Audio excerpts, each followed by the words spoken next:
Hello guys, स्वागत है आपका अपने चैनल रियल 91 पर। तो गाइस, आज की इस वीडियो में 8 ग्रेड अभ्यास पुस्तिका भाषा भारती कक्षा 8वीं 2026-27 न्यू बुक होने वाली है।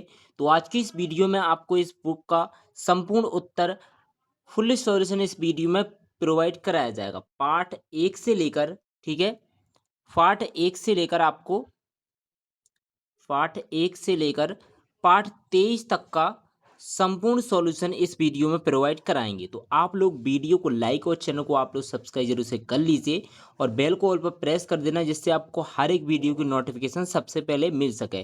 और यहाँ पर जो 8 ग्रेड अभ्यास पुस्तक आपकी न्यू वाली बुक है, इसमें आपका देख सकते हो पार्ट जो पहला है वो दिया गया है, जिसका नाम है वर्दे।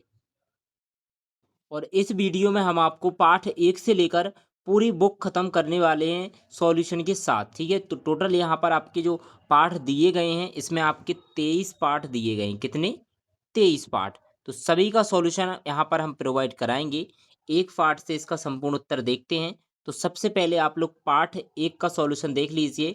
8 ग्रेड अभ्यास पुस्तिका भाषा भारती कक्षा 8वीं पाठ 1, जिसका नाम है वर्दे, इसका संपूर्ण हल देखते हैं। तो सबसे पहले आपको प्रश्न नंबर पहला दिया गया है, जिसमें है बहुविकल्पीय प्रश्न, सही विकल्प चुनकर लिखिए, ठीक है। तो पहला प्रश्न इसमें दिया गया है, निम्नलिखित में से किस पंक्ति में अनुप्रास अलंकार है? तो इसका आंसर आपको सिंपली यहाँ पर सी ऑप्शन करेक्ट लगा लेना है, जिसमें आपको वर्दे वीणा वादनी वर्दे, ठीक है। तो ये इसका आंसर हो गया। अब दूसरा प्रश्न आपका यहाँ पर दिया गया है, जिसमें है अमृत पीयूष अमीय पर्याय शब्दों के रिक्त स्थानों के लिए प्रयुक्त पर्यायवाची कौन सा है? तो इसका आंसर आप लोग सी ऑप्शन लगा लीजिए, जिसका सुधा इसका करेक्ट आंसर हो जाएगा। इसके बाद तीसरा प्रश्न है, जिसमें आपका दिया गया है वीणा बजाने वाली देवी कौन है? तो इसका आंसर लगा लीजिए डी ऑप्शन सरस्वती जी, ठीक है। डी ऑप्शन पर टिक कर दीजिए। अब इसके बाद है आपका नेक्स्ट क्वेश्चन, प्रश्न नंबर चौथा, जिसमें दिया गया है आपका कवि किसे जगमग करने को कह रहा है? तो इसका आंसर हो जाएगा बी ऑप्शन संसार को, ठीक है। इसके उत्तर में क्या लिखेंगे? संसार को। अब पांचवा प्रश्न है यहाँ पर, कवि किसके बंधन काटने की बात कर रहा है? तो इसका ऑप्शन हो जाएगा ए सही। इसका ए ऑप्शन पांचवे का सही हो जाएगा। अब इसके आगे है प्रश्न नंबर दूसरा, यहाँ पर है रिक्त स्थानों की पूर्ति कीजिए। इसमें प्रश्न नंबर 6 है, वर्दे कविता के रचयिता जी हैं। तो इसमें आपका हो जाएगा सूर्यकांत त्रिपाठी निराला। क्या हो गया इसका आंसर? सूर्यकांत त्रिपाठी निराला। प्रश्न नंबर 7, कवि ने भारत में डॉट डॉट मंत्र भरने की बात कही है। तो इसका आपको करेक्ट आंसर लिखना है अमृत। क्या हो जाएगा? अमृत। प्रश्न नंबर 8 है, हिंदी कविता को मुक्त छंद डॉट डॉट जी की देन है। तो इसका हो जाएगा मुक्त निराला जी, इसका आंसर हो जाएगा। प्रश्न नंबर 9, प्रकाश का विलोम शब्द, इसका हो जाएगा अंधकार। क्या हो जाएगा इसका आंसर? अंधकार लिख दीजिए। अब इसके बाद यहाँ पर 10वां पॉइंट है रिक्त स्थान, उपमा अलंकार के डॉट डॉट अंग हैं। तो इसका आंसर लिख दीजिए 4। क्या हो गया? इसके कितने अंग हैं? 4 अंग। अब प्रश्न नंबर तीसरा पॉइंट है, जिसमें आपके अति लघुत्तीय प्रश्न हमें कंप्लीट करने हैं, ठीक है। एक एक लाइन या एक एक शब्द के इनके आंसर होते हैं, जो अति लघुत्तीय प्रश्न होते हैं। तो प्रश्न नंबर 11, जलद मंद रव से कवि का क्या आशय है? आंसर में इसके उत्तर में लिखेंगे बादलों की गंभीर गर्जना से है। प्रश्न नंबर 12, इसमें दिया गया है, कविता में कवि कौन सा निर्भय बहाने की बात कह रहा है? तो इसमें उत्तर में लिखेंगे ज्ञान के प्रकाश का ज्योतिमय निर्भय बहाने की बात कह रहा है। प्रश्न नंबर 13, इसमें है वर्दे कविता की मुख्य भावना क्या है? इसमें लिखिए अज्ञानता रूपी अंधकार को दूर कर ज्ञान का प्रकाश फैलाना। इसके आगे है प्रश्न नंबर 14, इन शब्दों की वर्तनी शुद्ध करके लिखिए मातृभूमि निर्झर प्रकाश अमृत। तो यहाँ पर मातृभूमि का हो जाएगा सही, इसका सही शब्द आपको बनाना है, ठीक है। तो ये आपके गलत तरीके से लिखी हुई है, तो इसका लिखेंगे मातृभूमि। निर्झर का लिखेंगे इस प्रकार से, निर्झर रेप लगा देंगे ऊपर। प्रकाश का हो जाएगा प्रकाश, ठीक है। अमत है इसमें, तो इसका हो जाएगा अमृत। प्रश्न नंबर 14 कंप्लीट। अब यहाँ पर है आपका जो चौथा पॉइंट है, इसमें लघुत्तीय प्रश्न आपके पूछे गए हैं, ठीक है। तो प्रश्न नंबर 15, निम्नलिखित पंक्तियों के भाव स्पष्ट कीजिए। नव नभ के नव विहग वृंद को नव पर नव स्वर दे, ठीक है। तो ये आपके यहाँ पर भाव दिया गया है, इसको और भी आगे है। इसके उत्तर में आपको क्या लिखना है? कवि माँ सरस्वती से प्रार्थना करते हैं कि नए भारत के नव युवकों को नई उड़ान के लिए नई सोच रूपी पंख और नई चेतना रूपी स्वर प्रदान करें। तो ये आपका प्रश्न नंबर 15 कंप्लीट हो गया। अब इसके बाद यहाँ पर प्रश्न नंबर 16 है, नवजात शिशु के चरण कमल के समान सुंदर हैं। वाक्य के उपमेय उपमान साधारण धर्म एवं वाचक शब्द छांटकर लिखिए। तो यहाँ पर देख सकते हो ये अंग है और शब्द या वाक्यांश, ठीक है। उपमेय इसमें हो जाएगा नवजात शिशु के चरण, उपमान हो जाएगा कमल और साधारण धर्म हो जाएगा सुंदर, वाचक शब्द हो जाएंगे के समान। तो इस प्रकार से इसके उत्तर आप लोग कंप्लीट कर लीजिए। और अभी तक आप लोगों ने वीडियो को लाइक नहीं किया तो वीडियो को लाइक जरूर से कर दीजिए। चैनल पर पहली बार आए तो चैनल को आप लोग सब्सक्राइब जरूर से कर दीजिएगा। अब प्रश्न नंबर 17 देख लीजिए।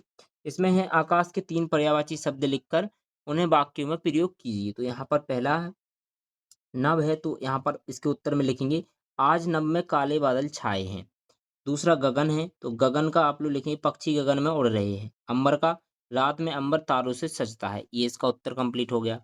अब प्रश्न नंबर 18 है कविता में अलंकार का उपयोग क्यों किया जाता है, लिखिए। कविता की शोभा सुंदरता और प्रभाव को बढ़ाने के लिए अलंकार का प्रयोग किया जाता है। अब द्विगुत्तीय प्रश्न देखते हैं। तो प्रश्न नंबर 19 है, इसमें आप माँ सरस्वती से अपने राष्ट्र के लिए क्या वरदान मांगना चाहेंगे। हम माँ सरस्वती से वरदान मांगेंगे कि देशवासियों के मन से अज्ञान का अंधकार दूर हो, ज्ञान का प्रकाश फैले, युवाओं को नई सोच व ऊर्जा मिले, जिससे हमारा राष्ट्र स्वाधीन और प्रगतिशील बने। ये प्रश्न नंबर 19 का उत्तर हो गया। अब प्रश्न नंबर 20 है यहाँ पर, जिसमें है आप अपने विद्यालय में कौन-कौन से नए परिवर्तन चाहेंगे, क्यों? ठीक है, विस्तार पूर्वक लिखना है। तो पहला लिखेंगे स्मार्ट क्लासरूम, डिजिटल बोर्ड होना चाहिए जिससे पढ़ाई रोचक व आसान बने। दूसरा पॉइंट, आधुनिक पुस्तकालय जहाँ से नवीनतम ज्ञान आसानी से मिल सके। तीसरा पॉइंट, खेल-कूद की अच्छी सुविधाएँ जिससे छात्रों का शारीरिक विकास हो सके। स्वच्छ और हरा-भरा परिसर जिससे स्कूल का वातावरण शुद्ध और शांत रहे। प्रायोगिक कक्षाएँ जिससे विषयों का प्रयोगात्मक रूप से ज्ञान बढ़े, यानी कि प्रैक्टिकल, ठीक है? जिसे हम प्रायोगिक कक्षाएँ यानी कि लैब वगैरह की सुविधा होनी चाहिए। प्रश्न नंबर 20 कंप्लीट। अब इसके आगे है आपका पाठ 2, ठीक है? तो पाठ 1 का सॉल्यूशन आपका कंप्लीट हो चुका है। अब आगे देखते हैं पाठ 2, जिसमें 8th ग्रेड अभ्यास पुस्तक का कक्षा 8वीं हिंदी पाठ 2 आत्मविश्वास का संपूर्ण हल देखते हैं, ठीक है? और आप लोगों ने अभी तक वीडियो को लाइक नहीं किया तो जल्दी से कर लीजिए और चैनल को आप लोग सब्सक्राइब कर लीजिए, ठीक है? जिन बच्चों ने सब्सक्राइब नहीं किया जल्दी से कर लीजिए और बेल को ऑल पर प्रेस जरूर से कर देना, जिससे आपको हर एक वीडियो की नोटिफिकेशन सबसे पहले मिल सके। अब यहाँ पर है आपकी बहुविकल्पी प्रश्न, सही विकल्प चुनिए। पहला प्रश्न, आत्मविश्वास का संबंध किससे है? तो यहाँ पर पहले में आपको करेक्ट आंसर लगाना है मन से, बी ऑप्शन इसका सही हो गया। अब दूसरा प्रश्न है, सामने वाले व्यक्ति की आधी शक्ति खींच लेने की विशेषता किसमें थी? तो हो जाएगा इसका करेक्ट आंसर सी ऑप्शन, बाली में। उत्तर में क्या लिखेंगे? बाली में। अब तीसरा प्रश्न है एकाग्रता को कौन नष्ट कर देती है? इसका करेक्ट आंसर बी हो जाएगा, दुविधा। क्या हो गया? दुविधा। प्रश्न नंबर चौथा, इसमें क्या पूछा गया है? कृष्ण ने महाभारत में अपना उपदेश किसे दिया था? तो डी ऑप्शन इसका करेक्ट हो जाएगा, अर्जुन को। प्रश्न नंबर 5 है कसौटी पर कसना मुहावरे का अर्थ है। इसका आंसर हो जाएगा सी ऑप्शन, अच्छे से परखना, ठीक है? इसको लिख लीजिए, अच्छे से परखना आंसर। अब इसके बाद है आपका रिक्त स्थानों की पूर्ति कीजिए। प्रश्न नंबर 6, दुश्मन शब्द का हिंदी मानक समानार्थी शब्द है, तो इसमें आप लोग लिख दीजिए शत्रु, ठीक है? यहाँ पर लिखा हुआ है शत्रु। इसके बाद यहाँ पर है प्रश्न नंबर 7, डॉट डॉट ने पांडवों को आत्मविश्वास से भर दिया, इसमें लिख दीजिए श्री कृष्ण आंसर। अब यहाँ पर 8वां प्रश्न है, जिसमें पूछा गया है ज्योतिषी शास्त्र के विद्वान को कहते हैं, इसमें ज्योतिष शास्त्र के विद्वान को कहते हैं ज्योतिषी। प्रश्न नंबर 9, आत्मविश्वास पाठ का विधा है, तो ये हो जाएगा निबंध विधा का। प्रश्न नंबर 10, भागशाली शब्द में डॉट डॉट प्रत्यय है, तो इसमें हो जाएगा शाली। अब प्रश्न नंबर 11 से आपके यहाँ पर अति लघुत्तीय प्रश्न स्टार्ट होते हैं। प्रश्न नंबर 11, निम्नलिखित शब्दों में से प्रत्यय शब्दांश छांट कर लिखिए। सफलता, मानसिक, बंदूक वाला, धनवान। तो सफलता में आपका ता प्रत्यय हो जाएगा, मानसिक में एक प्रत्यय, बंदूक वाला में बाला, धनवान में बान प्रत्यय। इस प्रकार से आपको इनको प्रत्यय छांट कर लिखना था। अब प्रश्न नंबर 12 दिया गया है, जिसमें है विजयमाला। विजयमाला सामासिक पद में कौन सा समास है? इसमें हो जाएगा आपका विजय की माला, ठीक है? इसको हम समास विग्रह करेंगे तो विजय की माला, और इसमें है तत्पुरुष समास। प्रश्न नंबर 13, हमें किन लोगों से दूर रहना चाहिए? हमें उन निराशावादी लोगों से दूर रहना चाहिए जो हमें नकारात्मक बातें करके हमारा आत्मविश्वास कम करती हैं। प्रश्न नंबर 14, तो प्रश्न नंबर 14 में आपके यहाँ पर दिया गया है, राम वाली को सामने आकर क्यों नहीं लड़े? तो राम वाली के सामने आकर क्यों नहीं लड़े, इसका उत्तर लिखिए। वाली को यह वरदान प्राप्त थी कि जो उसके सामने आएगा उसकी आदि शक्ति बाली में समा जाएगी, इसलिए श्री राम जी उसके सामने आकर नहीं लड़े। प्रश्न नंबर 14 कंप्लीट। अब यहाँ से आपके लघुत्तीय प्रश्न स्टार्ट होते हैं। प्रश्न नंबर 15 है, विरोधी को हम शक्तिशाली क्यों मान लेते हैं? हम अपनी आत्महीनता, आत्मविश्वास की कमी, कायरता के कारण अपने विरोधी को ताकत का सही अंदाजा लगाए बिना ही उसे शक्तिशाली मान लेते। हम अपना आत्मबल नहीं खोना चाहते चाहिए हमें अपना आत्मबल नहीं खोना चाहिए। प्रश्न नंबर 15 कंप्लीट। अब प्रश्न नंबर 16 है, सफलता की, विजय की, उन्नति की कुंजी को अविचल सिद्रा ही है, इस वाक्य का भाव स्पष्ट कीजिए। उत्तर में लिखेंगे, इसका भाव यह है कि स्वयं पर अपने कार्य का अटूट विश्वास, आत्मविश्वास ही हमें जीवन की सफलता, विजय, उन्नति दिला सकता है। प्रश्न नंबर 17, लेखक के मित्र के गुणों पर प्रकाश डालते हुए बताइए कि हमें उनसे क्या शिक्षा लेनी चाहिए। तो इस उत्तर में लिखेंगे, लेखक का मित्र डरपोक, निराशावादी प्रवृत्ति का है। इससे हमें यह शिक्षा मिलती है कि विपरीत परिस्थितियों में घबराने की बजाय हमें साहस और आत्मविश्वास से काम लेना चाहिए। प्रश्न नंबर 17 कंप्लीट। अब 18 क्वेश्चन, जो प्रश्न नंबर 18 है, किसी भी प्रतियोगी परीक्षा में सफल होने के लिए क्या क्या जरूरी है? किसी भी प्रतियोगी परीक्षा में सफल होने के लिए आत्मविश्वास, एकाग्रता, दृढ़ निश्चय और निरंतरता अभ्यास का होना बहुत जरूरी है। दीर्घवृत्तीय प्रश्न, यहाँ पर प्रश्न नंबर 19 है, आत्मविश्वास के बूते पर जीवन में सब कुछ करना संभव है। आत्मविश्वास पाठ के आधार पर किसी भी महान व्यक्तित्व का उदाहरण देते हुए उक्त कथन को स्पष्ट कीजिए। तो उत्तर में लिखेंगे, पाठ में नेताजी सुभाष चंद्र बोस का उदाहरण दिया गया है। आईसीएस की परीक्षा के दौरान जब अंग्रेज परीक्षक ने घूमते हुए पंखे की ओर इशारा करके पंखुड़ियां गिनने को कहा तो उन्होंने बिना घबराए तुरंत पंखा बंद कर दिया, आत्मविश्वास से कहा, जी हाँ, आसानी से गिनी जा सकती हैं। यह उनका अटूट आत्मविश्वास ही था। प्रश्न नंबर 20, गद्यांश को पढ़कर उसका सार अपने शब्दों में लिखिए। तो इसके उत्तर में लिखेंगे, हर व्यक्ति को भीतर अपार शक्तियां छिपी होती हैं, लेकिन कठिन परिस्थितियों में व्यक्ति अक्सर अपना आत्मविश्वास खो बैठता है। ऐसी स्थिति में सही प्रेरणा की आवश्यकता होती है। जिस प्रकार जामवंत जी द्वारा प्रेरित किए जाने पर हनुमान जी को अपने सोई हुई शक्तियों का एहसास हुआ, उन्होंने समुद्र पार करने के कठिन कार्य दिखाया, उसी प्रकार उचित प्रेरणा और आत्मविश्वास से हम भी अपनी छुपी हुई शक्तियों को पहचान कर कोई भी मुश्किल काम पूरा कर सकते हैं। तो ये आपका कंप्लीट हो गया प्रश्न नंबर 20। ठीक है, तो यहाँ पर पार्ट 2 कंप्लीट। अब यहाँ पर आपका पार्ट 3 आता है, जिसमें दिया गया है, जिसका नाम है मध्य प्रदेश की संगीत विरासत। इसका संपूर्ण हल हम देखने वाले हैं। तो हमने 2 पार्ट कंप्लीट कर लिए हैं, पार्ट 1 और पार्ट 2। अब हम पार्ट 3 का उत्तर देख लेते हैं। और इस वीडियो में आपको पूरी बुक यानी कि पाठ 1 से लेकर पाठ 23 तक का संपूर्ण उत्तर कंप्लीट कराया जाएगा, बहुत ही अच्छे से, जैसे मैं समझा रहा हूँ। और आपका जो ओलंपियड परीक्षा है उसका भी हम आपको इम्पोर्टेंट क्वेश्चन वगैरह, मॉडल क्वेश्चन पेपर प्रोवाइड कराएंगे। ठीक है, तो आप लोग इस चैनल को सब्सक्राइब जरूर से करके रख लीजिए। अब यहाँ पर पार्ट 3 में सबसे पहले आपके बहुविकल्पीय प्रश्न दिए गए हैं। ठीक है, तो पहला प्रश्न है इसमें, भारतीय संस्कृति की आत्मा किसे कहा गया है? तो इसका करेक्ट आंसर सी लगा लीजिए, संगीत को। प्रश्न नंबर दूसरा, इसमें पूछा गया है, प्रतिदिन शब्द में कौन सा समास है? बी ऑप्शन, अव्ययी भाव। प्रश्न नंबर 3, भारत रत्न लता मंगेशकर को स्वर कोकिला कहा जाता है क्योंकि वे थी सुरीली गायिका। बी ऑप्शन इसका करेक्ट हो जाएगा। अब इसके आगे है आपका प्रश्न नंबर चौथा, जिसमें दिया गया है, ध्रुपद गायन के प्रणेता कौन थे? तो इसमें हो जाएगा आपका ए ऑप्शन सही, राजा मानसिंह तोमर। प्रश्न नंबर 5, मालवी गीतों को राग ढंग से गाने वाले गायक कौन है? तो इसका हो जाएगा बी ऑप्शन सही, सिद्धराम कोमकली। इसके आगे है, रिक्त स्थानों की पूर्ति कीजिए। तो प्रश्न नंबर 6 है, डॉट डॉट ने दीपक राग की साधना और दीपक जल उठे। तो यहाँ पर हो जाएगा तानसेन ने। तत् प्लस मय संधि रूप डॉट डॉट होगा, तो इसका हो जाएगा तन्मय। अब इसके आगे प्रश्न नंबर 8, जिसमें दिया गया है, कुमार गंधर्व संगीत समारोह का आयोजन डॉट डॉट शहर में होता है। तो इसका हो जाएगा देवास। प्रश्न नंबर 9, संगीत को डॉट डॉट में नहीं बांधा जा सकता है। इसका हो जाएगा आंसर सीमाओं। प्रश्न नंबर 10, आत्मिक शब्द में डॉट डॉट प्रत्यय है। तो इसमें हो जाएगा एक प्रत्यय। ठीक है, तो ये आपके रिक्त स्थान कंप्लीट हो गए हैं। अब अति लघुत्तीय प्रश्न देख लेते हैं।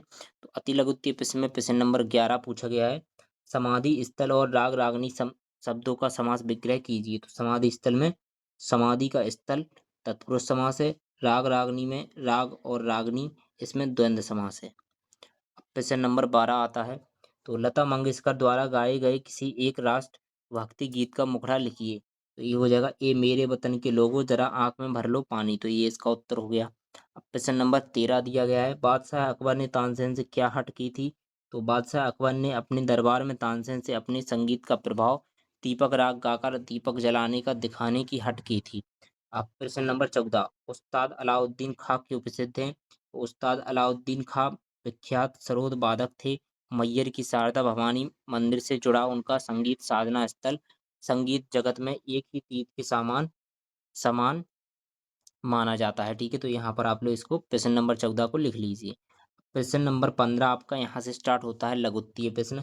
तो प्रश्न नंबर 15 है, हम्म, किन्हीं चार वाद्य यंत्रों के नाम, उनसे जुड़े संगीतकारों के नाम। तबला हो जाएगा, इसमें हो जाएगा उस्ताद जाकिर हुसैन। सितार हो गया, इसमें पंडित रविशंकर। शहनाई हो गई, तो इसमें हो जाएगा उस्ताद बिस्मिल्लाह खां। बांसुरी पंडित हरिप्रसाद चौरसिया। तो ये यहाँ पर आपको सभी लिख लेना है आंसर में। अब प्रश्न नंबर 15 कंप्लीट। अब प्रश्न नंबर 16 आता है, जिसमें है पूछा गया है, लता जी को समूचे राष्ट्र की गायिका क्यों कहा जाता है। उत्तर में, उन्होंने हर भाव हर धर्म विभिन्न भारतीय भाषाओं के गीतों में अपने सुरीले स्वरों को संजोया, इसलिए वे समूचे राष्ट्र की गायिका मानी जाती हैं। प्रश्न नंबर 17, अपने क्षेत्र के किसी एक लोकगीत की चार पंक्तियां। तो इसमें हो जाएगा, मेरी बहना छोटे भैया, घटा घनघोर सावन के दिन आए, उमड़ घुमड़ घन गरजते हरी, अरी बहना ठंडी ठंडी पड़त फुआर। यह लोकगीत वर्षा ऋतु सावन के महीने में गाया जाता है। प्रश्न नंबर 18, मध्य प्रदेश में संगीत की परंपरा कहाँ से प्रारंभ हुई। यहाँ संगीत से जुड़ा कौन सा आयोजन होता है। तो मध्य प्रदेश में संगीत की अनूठी परंपरा ग्वालियर घराने से प्रारंभ हुई। ग्वालियर में प्रतिवर्ष अखिल भारतीय तानसेन समारोह का 3 दिवसीय भव्य आयोजन किया जाता है। प्रश्न नंबर 18 कंप्लीट। अब द्विगुत्तीय प्रश्न यहाँ से स्टार्ट होते हैं। तो प्रश्न नंबर 19 है, मानव जीवन में संगीत किससे जुड़ा है। कुमार गंधर्व के बारे में संक्षेप में लिखिए। उत्तर में लिखेंगे, संगीत ऋषि मुनियों और साधकों की हजारों वर्षों की तपस्या परिश्रम का प्रतिफल। जिस समाज में कला और संगीत का स्थान नहीं होता है, वह प्राणहीन ही हो जाता है। अब यहाँ पर कुमार गंधर्व है, तो इनका वास्तविक नाम सिद्धराम कोमकली। इन्होंने पंडित वी आर देवधर से संगीत की शिक्षा प्राप्त की। 7 वर्ष की आयु में ही वे बाल गायक के रूप में प्रसिद्ध हो गए। इन्होंने मालवी लोक धुनी को शास्त्रीय संगीत के ढांचे में ढालकर अनूठा योगदान दिया। प्रश्न नंबर 19 कंप्लीट। प्रश्न नंबर 20 है, अपनी पसंद की किसी एक संगीतकार के बारे में 10 पंक्तियां। तो हम यहाँ पर लता मंगेशकर के बारे में लिखते हैं। लता मंगेशकर भारत की एक महान और सुप्रसिद्ध गायिका थीं। प्रश्न नंबर दूसरा पॉइंट है इसमें, उनका जन्म 28 सितंबर 1929 को इंदौर मध्य प्रदेश में हुआ था। तीसरा पॉइंट, उन्हें स्वर कोकिला के नाम से जाना जाता है। चौथा पॉइंट, उन्होंने अपने जीवन में 30,000 से अधिक गाना गाए। पांचवा पॉइंट है, उन्होंने हिंदी के अलावा विभिन्न भारतीय भाषाओं में गीत सजोए। छठवां पॉइंट है, लता जी कई राष्ट्रीय अंतर्राष्ट्रीय पुरस्कारों से सम्मानित किया गया। सातवां पॉइंट है, वर्ष 2001 में उन्हें भारत की सर्वोच्च नागरिक सम्मान भारत रत्न से नवाजा गया। उनका संगीत करियर 70 से अधिक वर्षों तक चला। अब उनकी सुरीली आवाज़ की ने कई पीढ़ियों को प्रेरित और प्रभावित किया। 6 फरवरी 2022 को इस महान संगीत साधका का निधन हो गया। ठीक है, तो यहाँ पर आपका क्वेश्चन नंबर 20 कंप्लीट हो जाता है। यहाँ पर आपका जो पार्ट 3 था, इसका हमने संपूर्ण उत्तर देख लिया है। अब हम पार्ट 4 को देख लेते हैं। तो पार्ट 4 आप लोग जल्दी से निकाल लीजिए।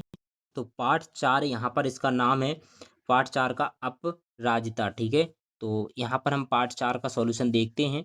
तो इसमें आपका बहुविकल्पीय प्रश्न दिया गया है 1 से 5 तक। पहला प्रश्न है इसमें, इस पाठ में अपराजिता किसे कहा गया है। तो इसका आंसर आपको लगा लेना है बी ऑप्शन, डॉक्टर चंदा को। ठीक है, पहले का आंसर क्या भरेंगे, डॉक्टर चंदा को। अब प्रश्न नंबर दूसरा आपका आता है।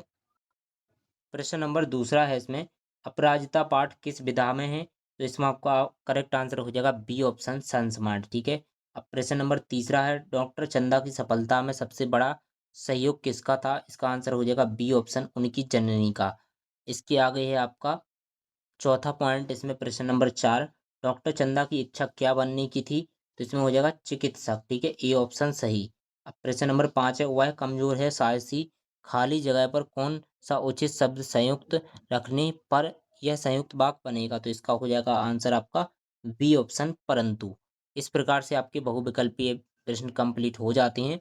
अब आपका आता है नेक्स्ट पॉइंट, जिसमें रिक्त स्थानों की पूर्ति कीजिए। शब्द माइक्रो बायोलॉजी विस्मय, ठीक है, इन सभी को आपको क्या भरना है? रिक्त स्थान में भरना है। तो पहला आपका है लेख का शिवानी का मूल नाम, इसमें हो जाएगा आंसर में गौरा पंत। क्या था?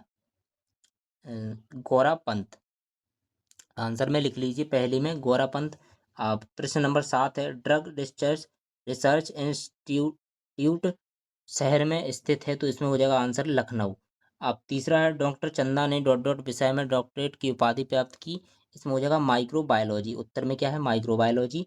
भय शोक हर्ष आश्चर्य आदि के प्रयोग विराम चिन्ह को चिन्ह कहते हैं, तो इसमें हो जाएगा विस्मया विस्मयादि बोधक। ठीक है, विस्मय आदि बोधक। अब 10वां पॉइंट है, डॉक्टर चंदा की गर्दन के नीचे का शरीर डॉट डॉट से निर्जीव हो गया, इसमें हो जाएगा पक्षघात। क्या हो गया?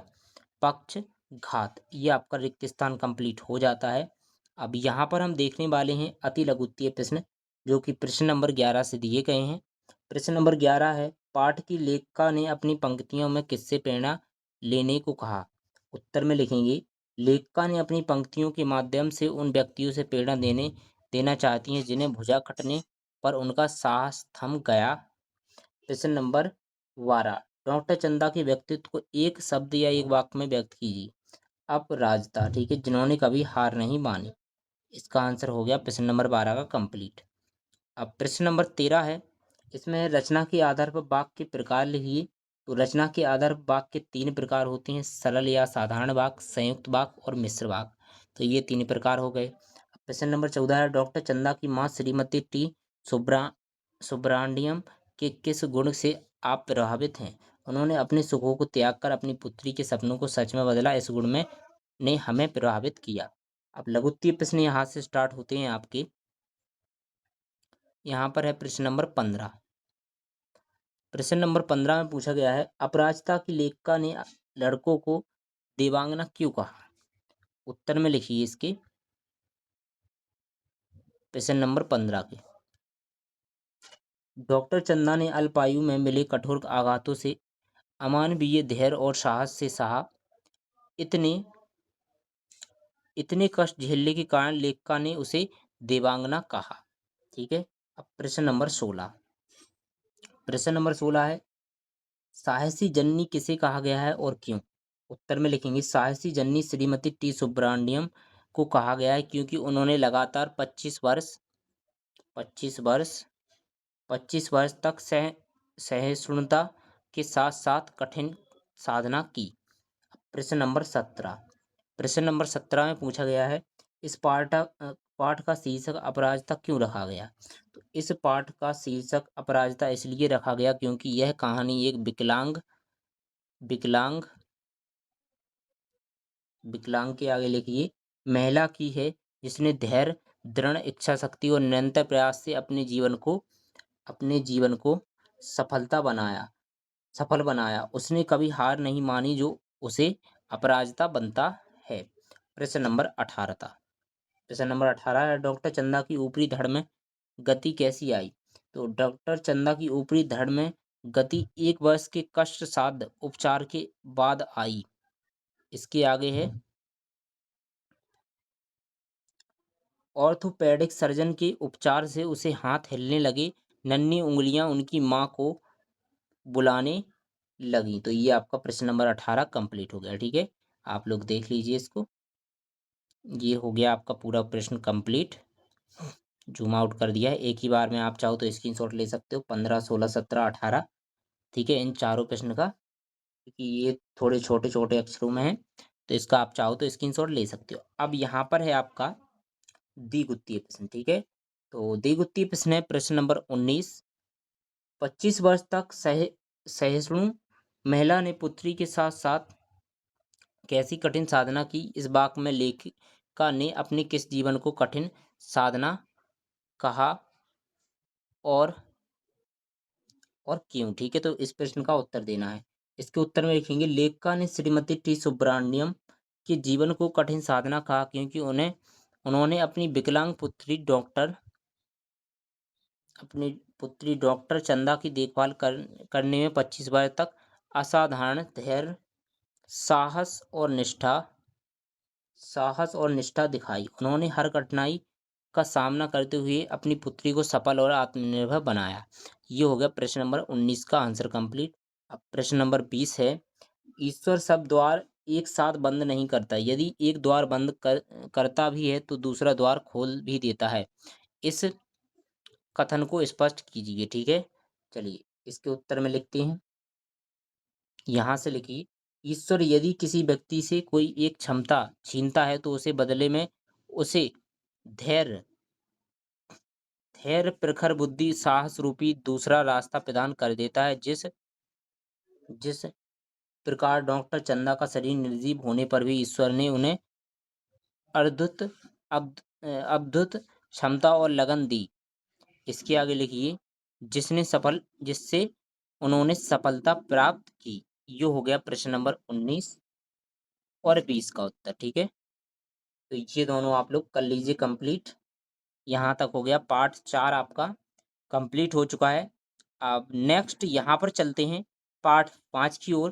तो अभी तक आप लोगों ने वीडियो को लाइक नहीं किया तो सबसे पहले वीडियो को लाइक कर लीजिए, और चैनल में पहली बार आ रहे हैं तो चैनल को आप लोग सब्सक्राइब जरूर से कर दीजिएगा। पार्ट 5 का नाम है आपका श्री मुक्तानंद जी से मिलिए। ठीक है, तो पार्ट 5 का इस वीडियो में हम आपको संपूर्ण उत्तर कंप्लीट कराने वाले हैं। तो आप लोग जल्दी से वीडियो को लाइक जरूर से कर दीजिएगा और सभी बच्चे चैनल को सब्सक्राइब कर दीजिए। इस वीडियो में हम आपको पूरी बुक खत्म करके देंगे सभी उत्तर के साथ। ठीक है, और एक आप लोग अच्छा सा कमेंट जरूर से कर दीजिएगा। अब यहाँ पर अगर आपको कोई और सब्जेक्ट का भी 8 ग्रेड अभ्यास पुस्तक का सॉल्यूशन चाहिए तो आप हमें कमेंट बॉक्स में कमेंट कर सकते हैं। ठीक है, वो भी आपको प्रोवाइड करा दिया जाएगा। अब यहाँ पर देखते हैं बहुविकल्पीय प्रश्न 1 से 5 तक। श्री मुक्तानंद जी से मिलिए पाठ किस विधा का है, तो इसका आपको करेक्ट आंसर लगा लेना है सी, व्यंग। इसके आगे है दूसरा प्रश्न, इसमें है आपका अजय अजय व घर का समानार्थी शब्द क्या है, तो इसका हो जाएगा आपका संग्रहालय, सी ऑप्शन सही। अब यहाँ पर है तीसरा प्रश्न, इसमें है मुक्तानंद का जन्म का चंदन सॉरी मुक्त का चंदन घिस मेरे नंदन लोकती इस पाठ में किस पर खरी उतरती है, बी ऑप्शन मुक्तानंद जी पर, सही हो जाएगा। प्रश्न नंबर चौथा, मुफ्त की चीजों का मजा किस स्वभाव के लोग ले पाते हैं, इसमें हो जाएगा निःसंकोची, डी ऑप्शन सही। अब पांचवा प्रश्न है, मुक्तानंद जी सबको अच्छी तरह परख कर अपना काम बना लेते थे, रेखांकित शब्दों के लिए उपयुक्त मुहावरा क्या होगा, तो इसमें हो जाएगा नब्ज टटोलना। ठीक है, बी ऑप्शन सही। अब यहाँ पर है रिक्त स्थानों की पूर्ति कीजिए 6 से 10 तक, जिन्हें हमें कंप्लीट करना है। पहला है इसमें यहाँ पर दिया गया है प्रश्न नंबर 6, अखबार शब्द का हिंदी मानक शब्द है, इसमें हो जाएगा समाचार पत्र। इसमें है मुफ्त में चीजें पाने के एक सटीक उदाहरण है मुक्तानंद। अब प्रश्न नंबर 8, पाठ के मुख्य पाठ के पान खाने का शौक जान पहचान वालों की डॉट डॉट से पूरा हो जाता है, इसका आंसर हो जाएगा जेब। इसमें जनसंख्या वृद्धि का एक कारण हो जाए भी है, इसमें है अशिक्षा। दिन शब्दों दिन शब्द का अर्थ दिवस, जबकि दीन का अर्थ है दयनीय, क्या हो जाएगा दयनीय इसका उत्तर। तो ये आपका हो गया प्रश्न नंबर 6 से 10 तक रिक्त स्थान कंप्लीट। अब हम आगे देखते हैं, तो आगे के प्रश्न है आपके अति लघुत्तीय प्रश्न, 11 से लेकर 14 तक हम इनको कंप्लीट करेंगे। तो अति लघुत्तीय प्रश्न जो होते हैं वो छोटे छोटे प्रश्न होते हैं, और लघुत्तीय थोड़े उससे बड़े होते हैं, और द्विगुत्तीय 5 नंबर के प्रश्न होते हैं। ठीक है, तो प्रश्न नंबर 11 है, मुक्तानंद जी अपनी कार्य सिद्धि के लिए किन नीतियों का प्रयोग करते थे, तो उत्तर में लिखिए मुक्तानंद जी अपने कार्य सिद्धि के लिए साम दाम दंड भेद जैसी नीतियों का प्रयोग करते थे। अब प्रश्न नंबर 12 है, यह लोक किसे कहते हैं, तो यह लोक से तात्पर्य इस संसार या पृथ्वी से है जहां हम वर्तमान में रहते हैं। ये हो गया प्रश्न नंबर 12 का उत्तर कंप्लीट। अब प्रश्न नंबर 13 पूछा गया है इसमें, एक दिन सुबह ही मेरे घर पर पधारे बोले, भाई जरा कालिदास ग्रंथावली दे दो, इस वाक्य में उचित विराम चिन्ह का प्रयोग करके लिखिए। ठीक है, उचित विराम चिन्ह का प्रयोग करके लिखना है। तो उत्तर में लिखेंगे, एक दिन सुबह ही मेरे घर पधारे, बोले भाई जरा कालिदास ग्रंथावली दे दो। ठीक है, तो इस प्रकार से इसको लिख लीजिए। अब प्रश्न नंबर 14 है, मुक्तानंद जी स्कूल की प्रिंसिपल और मैनेजर के घरों पर धरना क्यों देते हैं? मुक्तानंद जी स्कूलों के प्रिंसिपल और मैनेजर के घरों पर धरना इसलिए देते हैं ताकि वे अपने बच्चों की फीस माफ करवा सकें। ठीक है, ताकि वे अपने बच्चों की फीस माफ करवा सकें। अब यहाँ पर हैं आपके 15 से 18 तक लघुत्तरीय प्रश्न। ठीक है, तो इनको हम कंप्लीट करते हैं। और प्रश्न नंबर 15 है आपका, माल मुक्त दिल ए बहरम कहावत के 3 उदाहरण दीजिए। तो यहाँ पर हम लिखेंगे, पहला पॉइंट, दावत का झूठा निमंत्रण पाकर बीमार होते हुए भी मुक्तानंद जी का कहा वहां जाने का निर्णय लेना। दूसरा प्रश्न है, दूसरा पॉइंट, बाजार में कटी पतंग लूटने के लिए मुक्तानंद जी का बेतहाशा दौड़ना। तीसरा, मुफ्त में सिनेमा का फ्री पास पाकर पूरी रात खराब सिनेमा देखने के लिए तैयार होना। ठीक है, इसके बाद है प्रश्न नंबर 16, इसमें है समाचार पत्र पढ़ने से क्या लाभ है? तो ये आपका 16 प्रश्न है, इसके उत्तर में लिखिए, समाचार पत्र पढ़ने से देश दुनिया की ताजा तरीन खबरें मिलती हैं, ज्ञान में बुद्धि होती है, सामाजिक राजनीतिक, और इसमें आगे लिखिए, सामाजिक राजनीतिक और आर्थिक घटनाओं की समझ बढ़ती है। ये हो गया प्रश्न नंबर 16 का आंसर कंप्लीट। अब 17 है, मुक्तानंद जी मांगकर लाई गई पुस्तकों को अलमारी में बंद करके क्यों रखते हैं?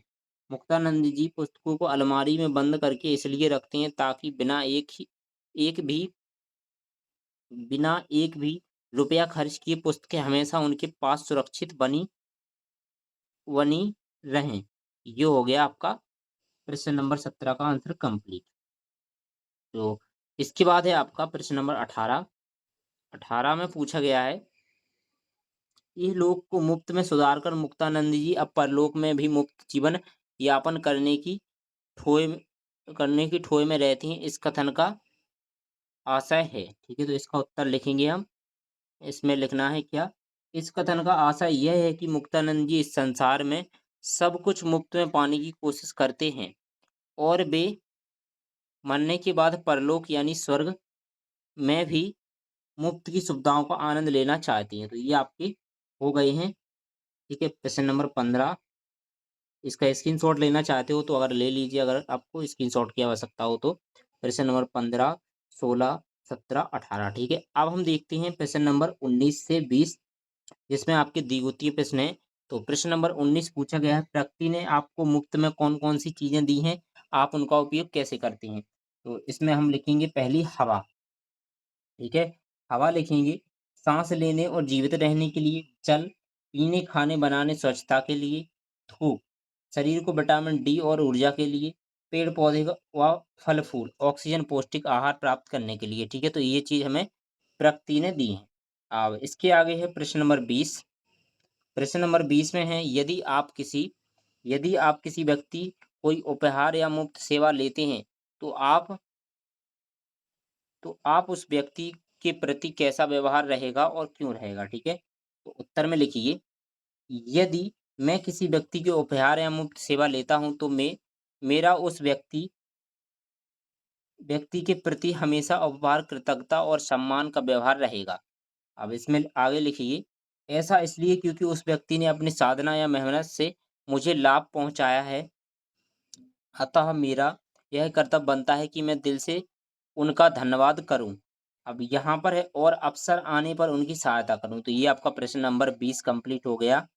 ठीक है, यहाँ पर आपका जो था पाठ 5 का उत्तर कंप्लीट कर लिया। अब हम पाठ यहाँ पर 6 निकाल लेते हैं। तो पाठ 6 का नाम है भक्ति के पद। ठीक है, तो इसका उत्तर देख लेते हैं। तो पाठ 5 तक आप लोग जल्दी से कंप्लीट कर लीजिए, 5 तक।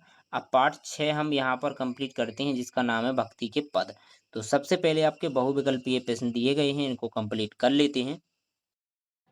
तो यहाँ पर आप लोग देख सकते हो, ये आपके 1 से 5 तक के प्रश्न बहुविकल्पीय प्रश्न दिए गए हैं। तो सबसे पहले आप लोग वीडियो को लाइक नहीं किया है तो वीडियो को लाइक जरूर से कर लीजिए और चैनल को आप लोग सब्सक्राइब जरूर से कर लीजिएगा। अब यहाँ पर हम देख लेते हैं, जो प्रश्न नंबर पहला है आपका, इसमें दिया गया है, मात्रिक छंद दोहा के पहले, तीसरे, दूसरे, चौथे चरणों में कितनी कितनी मात्राएं होती हैं?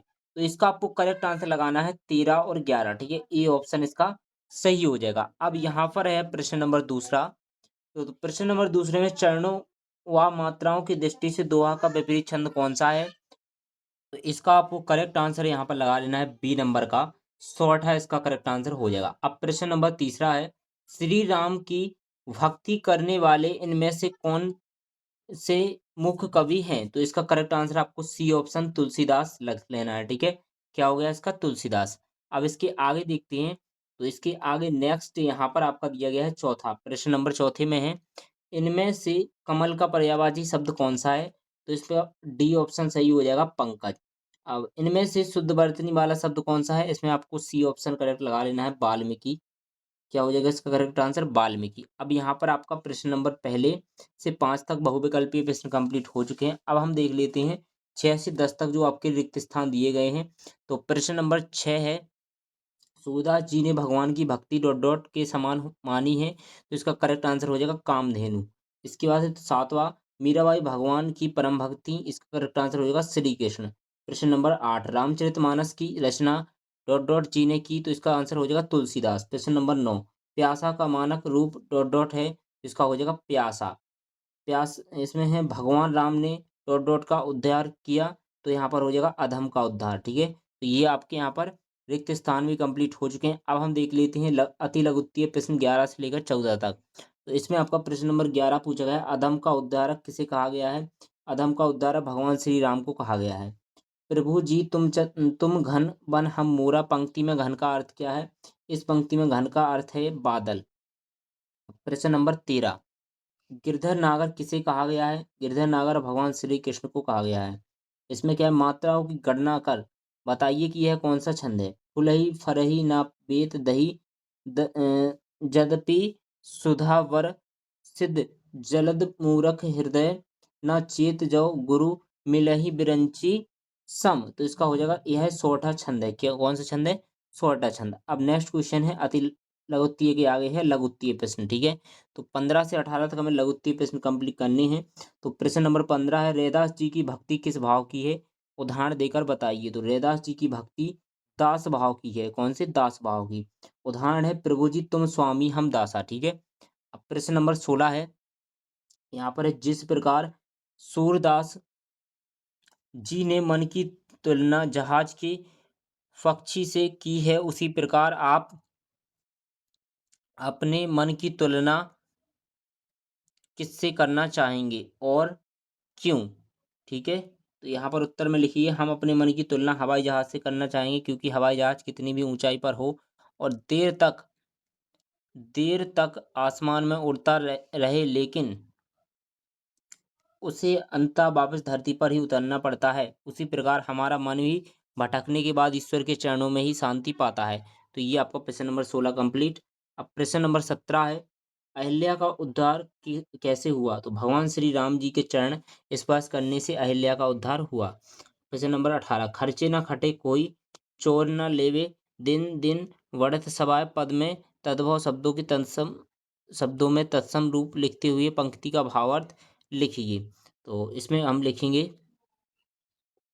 तत्सम शब्द, इसमें खर्चे खचे, ठीक है। खर्चे का मतलब होता है खर्च, खटाई का मतलब होता है घटता, चोर का मतलब होता है चोर या तस्कर।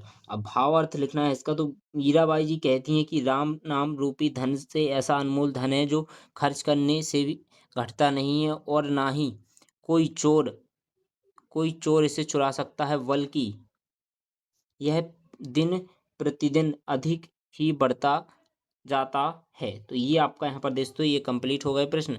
इनका आप चाहो तो स्क्रीनशॉट ले सकते हो। प्रश्न नंबर 15, 16, 17, 18। अब हम देख लेते हैं प्रश्न नंबर 19। यहाँ से आपके द्विगुत्तीय प्रश्न स्टार्ट होते हैं। प्रश्न पूछा गया है आपका, रैदास को किसके नाम से रट लगी है और वे इस आदत को क्यों नहीं छोड़ पा रहे हैं? उत्तर में, संत रैदास जी को भगवान राम नाम की रट लगी है। इस आदत को इसलिए नहीं छोड़ पा रहे हैं क्योंकि वे अपने प्रभु की भक्ति में पूरी तरह से लीन हो गए हैं और उनके साथ मिलकर एकाकार हो चुके हैं। ये आपका 19वां प्रश्न कंप्लीट हो गया। अब इसके आगे बढ़ते हैं हम प्रश्न नंबर 20 की ओर।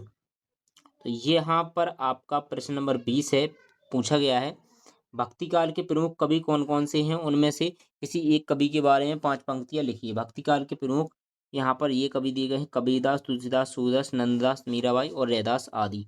अब यहाँ पर हम सूरदास जी की 5 पंक्तियाँ लिख देते हैं। तो पहली है, सूरदास जी बादशाह रस के सम्राट माने जाते हैं। दूसरा, उन्होंने अपनी रचनाओं में श्रृंगार और शांत रस की सुंदर वर्णन किया है। तीसरा, उनका जन्म रुनकता नामक गांव में हुआ था। चौथा पॉइंट, सूरदास जी भगवान श्री कृष्ण के परम भक्त थे। पांचवा पॉइंट, उन्होंने प्रसिद्ध ग्रंथ सूरसागर की रचना की। ये आपका कंप्लीट हो गया। तो यहाँ पर आपका जो पार्ट था वो कंप्लीट हो चुका है 6। ठीक है, अब इसके आगे हम 7 पार्ट देख लेते हैं। तो 7 पार्ट का नाम है भेड़ाघाट। ठीक है, तो इसका हम संपूर्ण उत्तर देखेंगे और हम आपको इस वीडियो में पूरी बुक खत्म करवा देंगे। एक ही वीडियो में 23 चैप्टर कवर करने वाले हैं। ठीक है, 1 से लेकर पार्ट 23 तक का संपूर्ण उत्तर आपको बहुत ही अच्छे से कंप्लीट कराया जाएगा। तो आप लोग वीडियो को लाइक और चैनल को सब्सक्राइब जरूर से कर लीजिए। तो यहाँ पर है बहुविकल्पी प्रश्न 1 से 5 तक। तो पहला, इसमें भेड़ाघाट में कौन सी नदी बहती है? ठीक है, तो यहाँ पर आपका प्रश्न नंबर पहला, भेड़ाघाट में कौन सी नदी बहती है? आंसर इसका बी ऑप्शन करेक्ट लगा लीजिए, नर्मदा।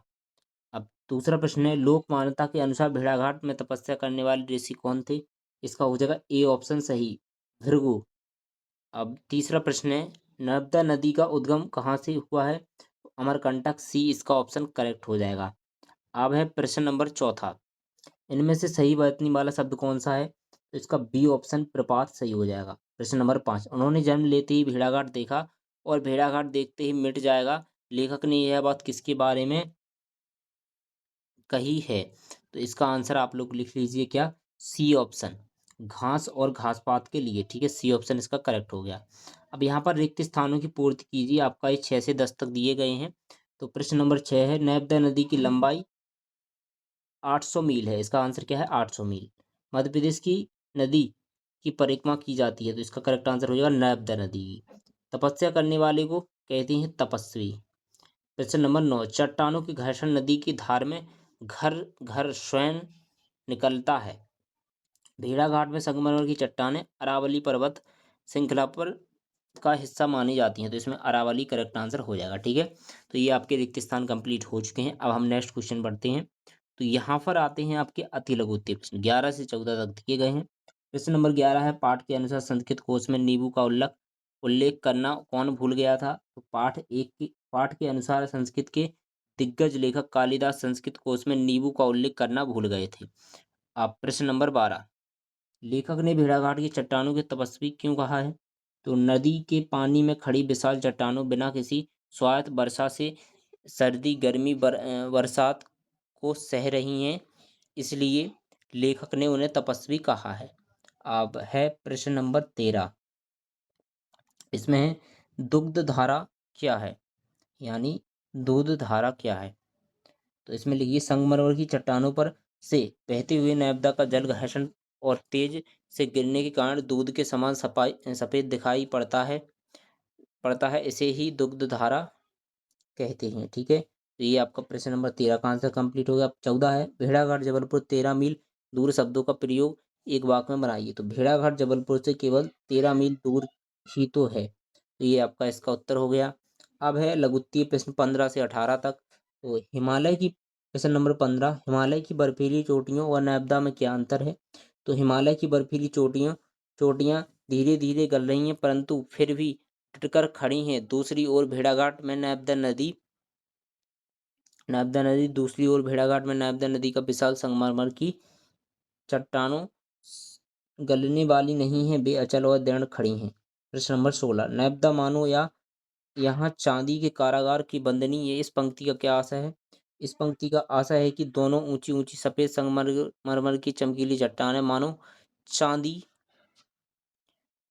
चांदी की जेल की दीवारें और उनके बीच बहती नर्मदा ऐसे प्रतीत जैसे कोई बंद नहीं हो। ठीक है, तो ये आपका प्रश्न नंबर 16 कंप्लीट। अब प्रश्न नंबर 17 है, लेखक माखनलाल चतुर्वेदी का नर्मदा से ममत्व क्यों है? तो लेखक माखनलाल चतुर्वेदी जी का नर्मदा से ममत्व इसलिए है क्योंकि भेड़ाघाट की प्राकृतिक सुंदरता अद्भुत और सम्मोहित कर देने वाली है, जिससे नर्मदा के प्रति उनका आत्मीय लगाव हो जाता है। प्रश्न नंबर 18, जा तो दो थाला आई, यह बात किसने कही है? इस बात को मानक हिंदी में लिखिए। तो किसने कहा? यह बात टोपी लगाए हुए फूलो गालो वाले एक ग्रामीण बच्चे ने कही थी। मानक हिंदी रूप, यह तो दूध धारा है। ये हो गया प्रश्न नंबर 18 कंप्लीट। अब प्रश्न नंबर 19 है द्विगुत्तीय प्रश्न। तो इसमें आपका पूछा गया है क्या, इसमें पूछा गया है, चलिए इसको ऐसे जूम आउट कर लेता हूँ, एक ही बार में कंप्लीट हो जाएगा। तो यहाँ पर है, बड़ा छोटो सिर को लेकर ही बड़ा होता है, पंक्तियाँ का आशय स्पष्ट कीजिए, यह किस संदर्भ में कही गई है। तो यह बात लेखक ने भेड़ाघाट की विशाल संगमरमर की चट्टानों और उन पर उगी हरी घास के संदर्भ में कही। संगमरमर की विशाल चट्टानों ने अपने ऊपर छोटी सी घास को जगह दी है, उसका पोषण किया है। विशालकाय चट्टानों का छोटी घास को अपने सिर पर स्थान देकर ही अपनी महानता को, बड़प्पन को दर्शाती हैं। ठीक है, प्रश्न नंबर 20 है, भेड़ाघाट के अतिरिक्त मध्य प्रदेश के किसी एक धार्मिक संस्कृति स्थल के बारे में लिखिए। तो यहाँ पर लिखते हैं उज्जैन के बारे में लिखते हैं। ठीक है, उज्जैन मध्य प्रदेश का एक प्रमुख धार्मिक सांस्कृतिक शहर है, जिसे छिपना छिप्रा नदी के तट पर स्थित है। तो यहाँ प्रसिद्ध महाकालेश्वर ज्योतिर्लिंग मंदिर स्थित है, 12 ज्योतिर्लिंगों में से एक है। यहाँ प्रत्येक 12 वर्षों में विशाल सिंहस्थ कुंभ मेला आयोजित होता है। उज्जैन में कालिदास अकादमी, विक्रम विक्रम कीर्ति मंदिर जैसे सांस्कृतिक केंद्र हैं। प्राचीन काल में यह महान सम्राट विक्रमादित्य की राजधानी शिक्षा का केंद्र था। तो ये आपका प्रश्न नंबर 20 कंप्लीट हो गया। अब इसके, ठीक है, तो यहाँ पर आपका जो है, यहाँ पर पाठ 7 कंप्लीट हो जाता है। इसका हमने संपूर्ण उत्तर देख लिया है। अब हम पाठ 8 का उत्तर देख लेते हैं। तो यहाँ पर आपका 8 गेट अभ्यास पुस्तिका कक्षा 8वीं हिंदी पाठ 8 गणितज्ञ ज्योतिषी आर्यभट्ट। ठीक है, तो इस चैप्टर का नाम दिया गया है आपका गणितज्ञ ज्योतिषी आर्यभट्ट। अब हम यहाँ पर देख लेते हैं इसमें जो भी प्रश्न पूछे गए हैं सभी के उत्तर। तो बहुविकल्पीय प्रश्न है पहला आपका। तो यहाँ पर है इसमें, ग्रह नक्षत्रों का परीक्षण करने वाला स्थान क्या कहलाता है। इसका करेक्ट आंसर हो जाएगा बी ऑप्शन वेधशाला। ठीक है, अब हम प्रश्न नंबर दूसरा है, इसमें प्रश्न नंबर दूसरा है आपका, निम्नलिखित में से आगा शब्द है, इसका करेक्ट आंसर हो जाएगा सी ऑप्शन मसूर। ठीक है, अब है प्रश्न नंबर तीसरा, पृथ्वी अपनी धुरी पर चक्कर लगाती है, यह प्रतिदिन सबसे पहले किसने किया था। इसका हो जाएगा बी ऑप्शन आर्यभट्ट ने करेक्ट आंसर। अब चौथा प्रश्न है इसमें, जन सामान्य में प्रचलित मान्यता को कहते हैं, इसका हो जाएगा किंवदंती। ठीक है, किंवदंती इसका सी ऑप्शन करेक्ट। अब पांचवा प्रश्न है, वैज्ञानिक शब्द में किस प्रत्यय का प्रयोग किया गया हुआ है। तो इसमें आपका करेक्ट आंसर हो जाएगा एक प्रत्यय, चारों ऑप्शन गलत दिए गए हैं। ठीक है, तो इसमें आपका क्या हो जाएगा, वैज्ञानिक शब्द में किस प्रत्यय का प्रयोग हुआ है। तो ये उत्तर आपका गलत है। ठीक है, इसमें कोई भी ऑप्शन सही नहीं है। और यहाँ पर क्या है, ये प्रश्न जो है ये आपका गलत यहाँ पर उतार दिया गया है। तो इसका सॉल्यूशन आप लोग पांचवें प्रश्न का यहाँ पर कुछ भी मत लिखिएगा। अगर यहाँ पर कोई प्रश्न दूसरा आ जाता है तो आप इसका उत्तर में क्या लिखेंगे, एक प्रत्यय। अगर ऑप्शन चेंज हो जाते हैं तो एक आएगा इसका आंसर। अब है रिक्त स्थानों की पूर्ति कीजिए, प्रश्न नंबर दूसरा। तो यहाँ पर प्रश्न नंबर 6 है, पृथ्वी अपनी धुरी पर डॉट डॉट से की ओर घूमती है, तो पश्चिम से पूर्व। इसका आंसर हो जाएगा पश्चिम, यहाँ पर भर दीजिए, पूर्व यहाँ पर। अब प्रश्न नंबर 7, विद्यार्थी शब्द युग में लाभ के साथ डॉट डॉट शब्द प्रयुक्त होगा, तो इसमें हो जाएगा हानि इसका उत्तर। अब है प्रश्न नंबर 8, आर्यभट्ट पुस्तक की लिपि है, तो इसमें हो जाएगा मलयालम। ज्योतिषी विज्ञान का संबंध से है, तो इसमें हो जाएगा ग्रह नक्षत्र। प्रश्न नंबर 10, जब चंद्रमा की छाया पृथ्वी पर पड़ती है तब डॉट डॉट होता है, सूर्य ग्रहण इसका आंसर। यहाँ पर रिक्त स्थान कंप्लीट हो गए हैं। अब हम अति लघु उत्तरीय प्रश्न के उत्तर देख लेते हैं। तो जिन बच्चों ने अभी तक वीडियो को लाइक नहीं किया तो लाइक जरूर से कर लीजिए, और सभी बच्चे चैनल को सब्सक्राइब जरूर से कर लीजिएगा। प्रश्न नंबर 11, प्राचीन काल में चंद्र ग्रहण का सूर्य ग्रहण के लिए किसे किसे उत्तरदायी माना जाता है। तो राहु नामक राक्षस को उत्तरदायी माना जाता है। प्रश्न नंबर 12, सचिन क्रिकेट खेलता है, वाक्य उद्देश्य विधेय छांट कर लिखिए। तो इसमें हो जाएगा उद्देश्य है इसमें सचिन, विधेय है इसमें क्रिकेट खेलता है। अब है आपका प्रश्न नंबर 13, पाठ में आए सूर्य ग्रहण के उल्लेख के स्थान पर दूसरा उदाहरण किसी समकक्ष भौगोलिक घटना को का हो सकता है। दूसरा उदाहरण चंद्र ग्रहण की घटना का हो सकता है।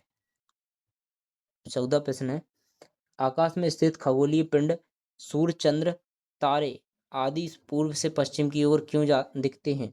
तो क्योंकि पृथ्वी अपनी धुरी पर पश्चिम से पूर्व की ओर घूमती है।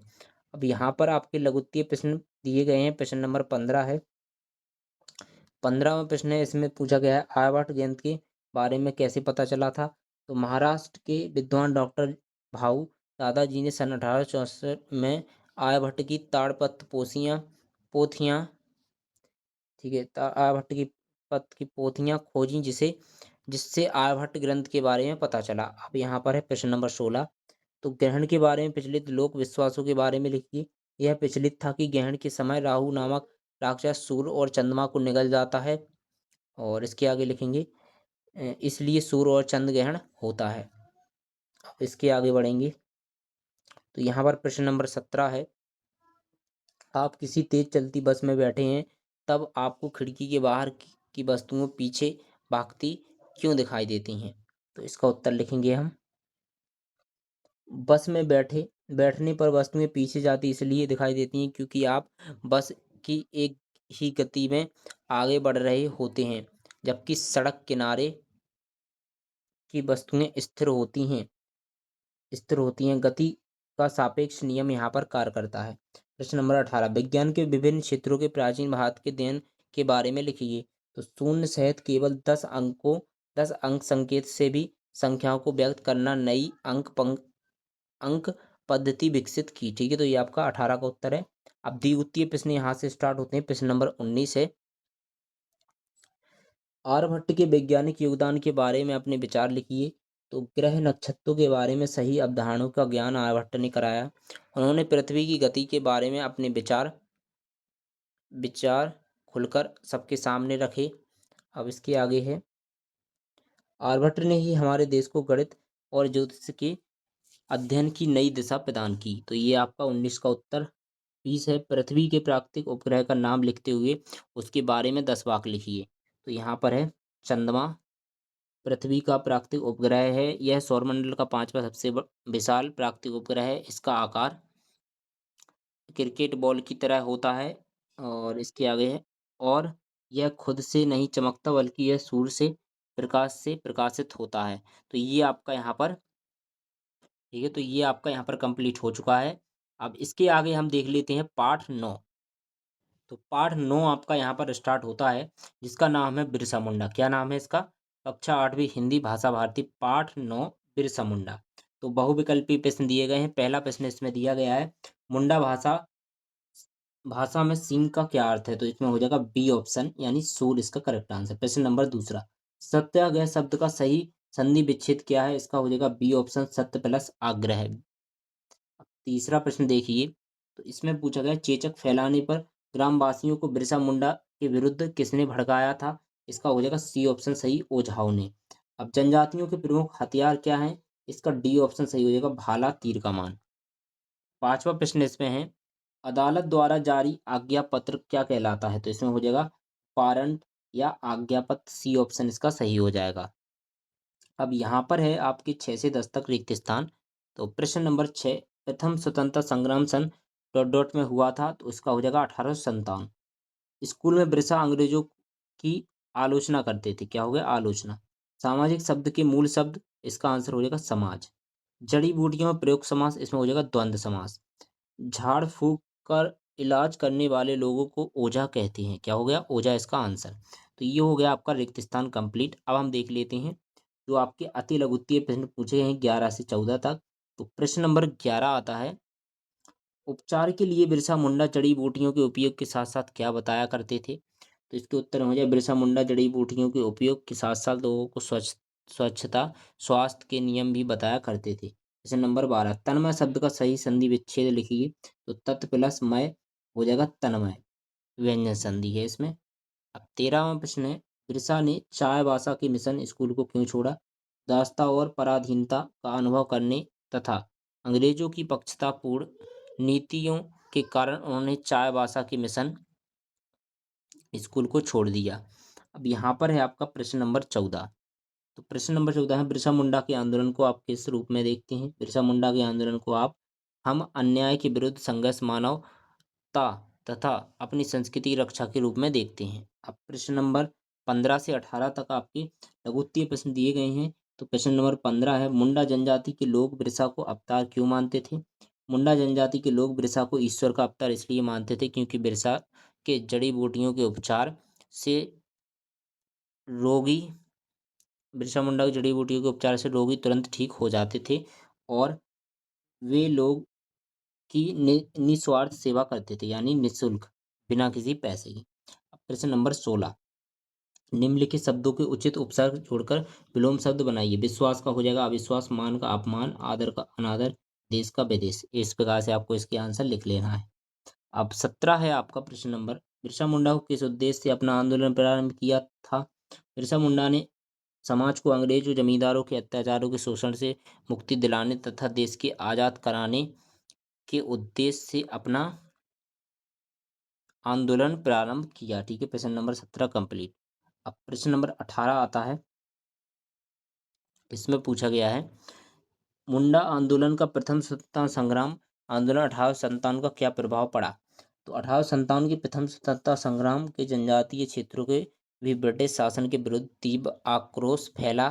बिरसा मुंडा भी इससे प्रेरित हुए और उन्होंने मुंडाओं को संगठित करके अंग्रेजों हुकूमत को खिलाफ शंखनाद किया। अब है प्रश्न नंबर 19, यहाँ से द्विगुत्तीय प्रश्न स्टार्ट होते हैं। तो अंग्रेजों द्वारा भारतीयों पर किए गए अन्याय और अत्याचारों का वर्णन। तो बिरसा मुंडा के समय मुंडा जनजाति भारतीय किसानों की आर्थिक स्थिति अत्यंत दयनीय थी। अंग्रेजों ने पारंपरिक भूव्यवस्था को समाप्त कर, ठीक है, इसके आगे लिखिए, समाप्त कर जमींदारों और दलाली प्रथा को बढ़ावा दिया। इससे वनवासी जनजातियां अपनी ही भूमि का मालिक से मजदूर नौकर बन गईं। अंग्रेजों ने उन पर भारी कर, कठोर कानून थोपे, उनकी जल जंगल जमीन छीन ली। अब है प्रश्न नंबर 20, बिरसा मुंडा के तत्कालीन सामाजिक परिवेश का वर्णन कीजिए। तो बचपन में बिरसा मुंडा एक सामान्य बालक की तरह खेती और पशुपालन के कार्यों में अपने माता पिता का सहयोग करते थे। उस समय समाज में, दूसरी लाइन लिखिए, अंधविश्वास, अशिक्षा, ओझाओं का प्रभाव फैला हुआ था। जब बिरसा को विदेशी दासता और शोषण का बोध हुआ, तब उन्होंने समाज से अंधविश्वास दूर किया, निस्वार्थ भाव से पीढ़ियों का इलाज किया, आदिवासियों में अन्याय के विरुद्ध चेतना जगाई, जिससे लोग उन्हें भगवान बिरसा मानने लगे। तो ये आपका हो गया इसका कंप्लीट चैप्टर। अब हम देख लेते हैं आपका पाठ 10। ठीक है, पाठ 10 आता है जिसका नाम है प्राण जाए पर वृक्ष न जाए। इसका संपूर्ण उत्तर देखते हैं। और अभी तक आप लोगों ने वीडियो को लाइक नहीं किया तो लाइक जरूर से कर लीजिए। चैनल पर पहली बार आए तो चैनल को आप लोग सब्सक्राइब जरूर से कर लीजिएगा। अब यहाँ पर जो बहुविकल्पीय प्रश्न पूछे गए हैं, इनके हम आपको डायरेक्ट उत्तर बताते हैं, तो इसके उत्तर लिखते जाइए। पहला प्रश्न था आपका, बिश्नोई समाज के नियमों की संख्या कितनी है? तो इसमें हो जाएगा 29। करेक्ट आंसर क्या है इसका? 29। जो भी इसमें ऑप्शन 29 होगा उसको करेक्ट कर लीजिए। अब यहाँ पर है प्रश्न नंबर दूसरा, बिश्नोई समाज द्वारा किस लिए आंदोलन किया गया था? तो बी ऑप्शन करेक्ट हो जाएगा, वृक्षों के लिए। तीसरा प्रश्न है, वृक्षों की कटाई का सबसे अधिक दुष्परिणाम किस पर होगा? तो हो गया सी ऑप्शन करेक्ट, पर्यावरण पर। अब है इसका प्रश्न नंबर चौथा, रक्षक का विलोम शब्द कौन सा है? बी इसका करेक्ट आंसर भक्षक हो जाएगा। प्रश्न नंबर 5, चिपको आंदोलन में से निम्नलिखित में से थी कौन सा संबंधित है? तो इसमें हो जाएगा बी ऑप्शन अमृता देवी। अब प्रश्न नंबर दूसरा, रिक्त स्थानों की पूर्ति कीजिए, यहाँ पर पूछा गया है। तो 6 से 10 तक इन्हें कंप्लीट करना है। प्रश्न नंबर 6, बिश्नोई समाज भगवान जम्भेश्वर का अनुयायी है। इसका आंसर क्या है? जम्भेश्वर। बिश्नोई समाज में वृक्षों की रक्षा के साथ साथ हिरणों की रक्षा के लिए भी जाना जाता है। बढ़ते प्रदूषण से बचने के लिए वृक्षों की रक्षा करनी चाहिए। इसका आंसर है वृक्षों। अब है यहाँ पर प्रश्न नंबर 9, उत्कृष्ट शब्द में प्रयुक्त उत उपसर्ग है। आज्ञा पालन का समास विग्रह आज्ञा का पालन होगा। ठीक है, तो जो भी आपके हाईलाइट हैं उन सभी वे सभी आपके आंसर हैं, इनको लिख लीजिए आंसरों को। अब है आपका अति लघुत्तीय प्रश्न। यहाँ पर है आपका प्रश्न नंबर 11, बिश्नोई समाज का इतिहास किस बात से भरा पड़ा हुआ है? तो बिश्नोई समाज का इतिहास वृक्षों और वन्य जीवों की रक्षा अनेक बलिदानपूर्ण घटनाओं से भरा पड़ा है। अब है आपका प्रश्न नंबर 12। प्रश्न नंबर 12 है, किस प्राणी की रक्षा करते हुए अनेक बिश्नोई शिकारियों के हाथों शहीद हुए? हिरणों की रक्षा करते हुए अनेक बिश्नोई जन शिकारियों के हाथों शहीद हुए। प्रश्न नंबर 13, हमें पेड़ों की जरूरत, पेड़ों को हमारी जरूरत नहीं है, क्यों?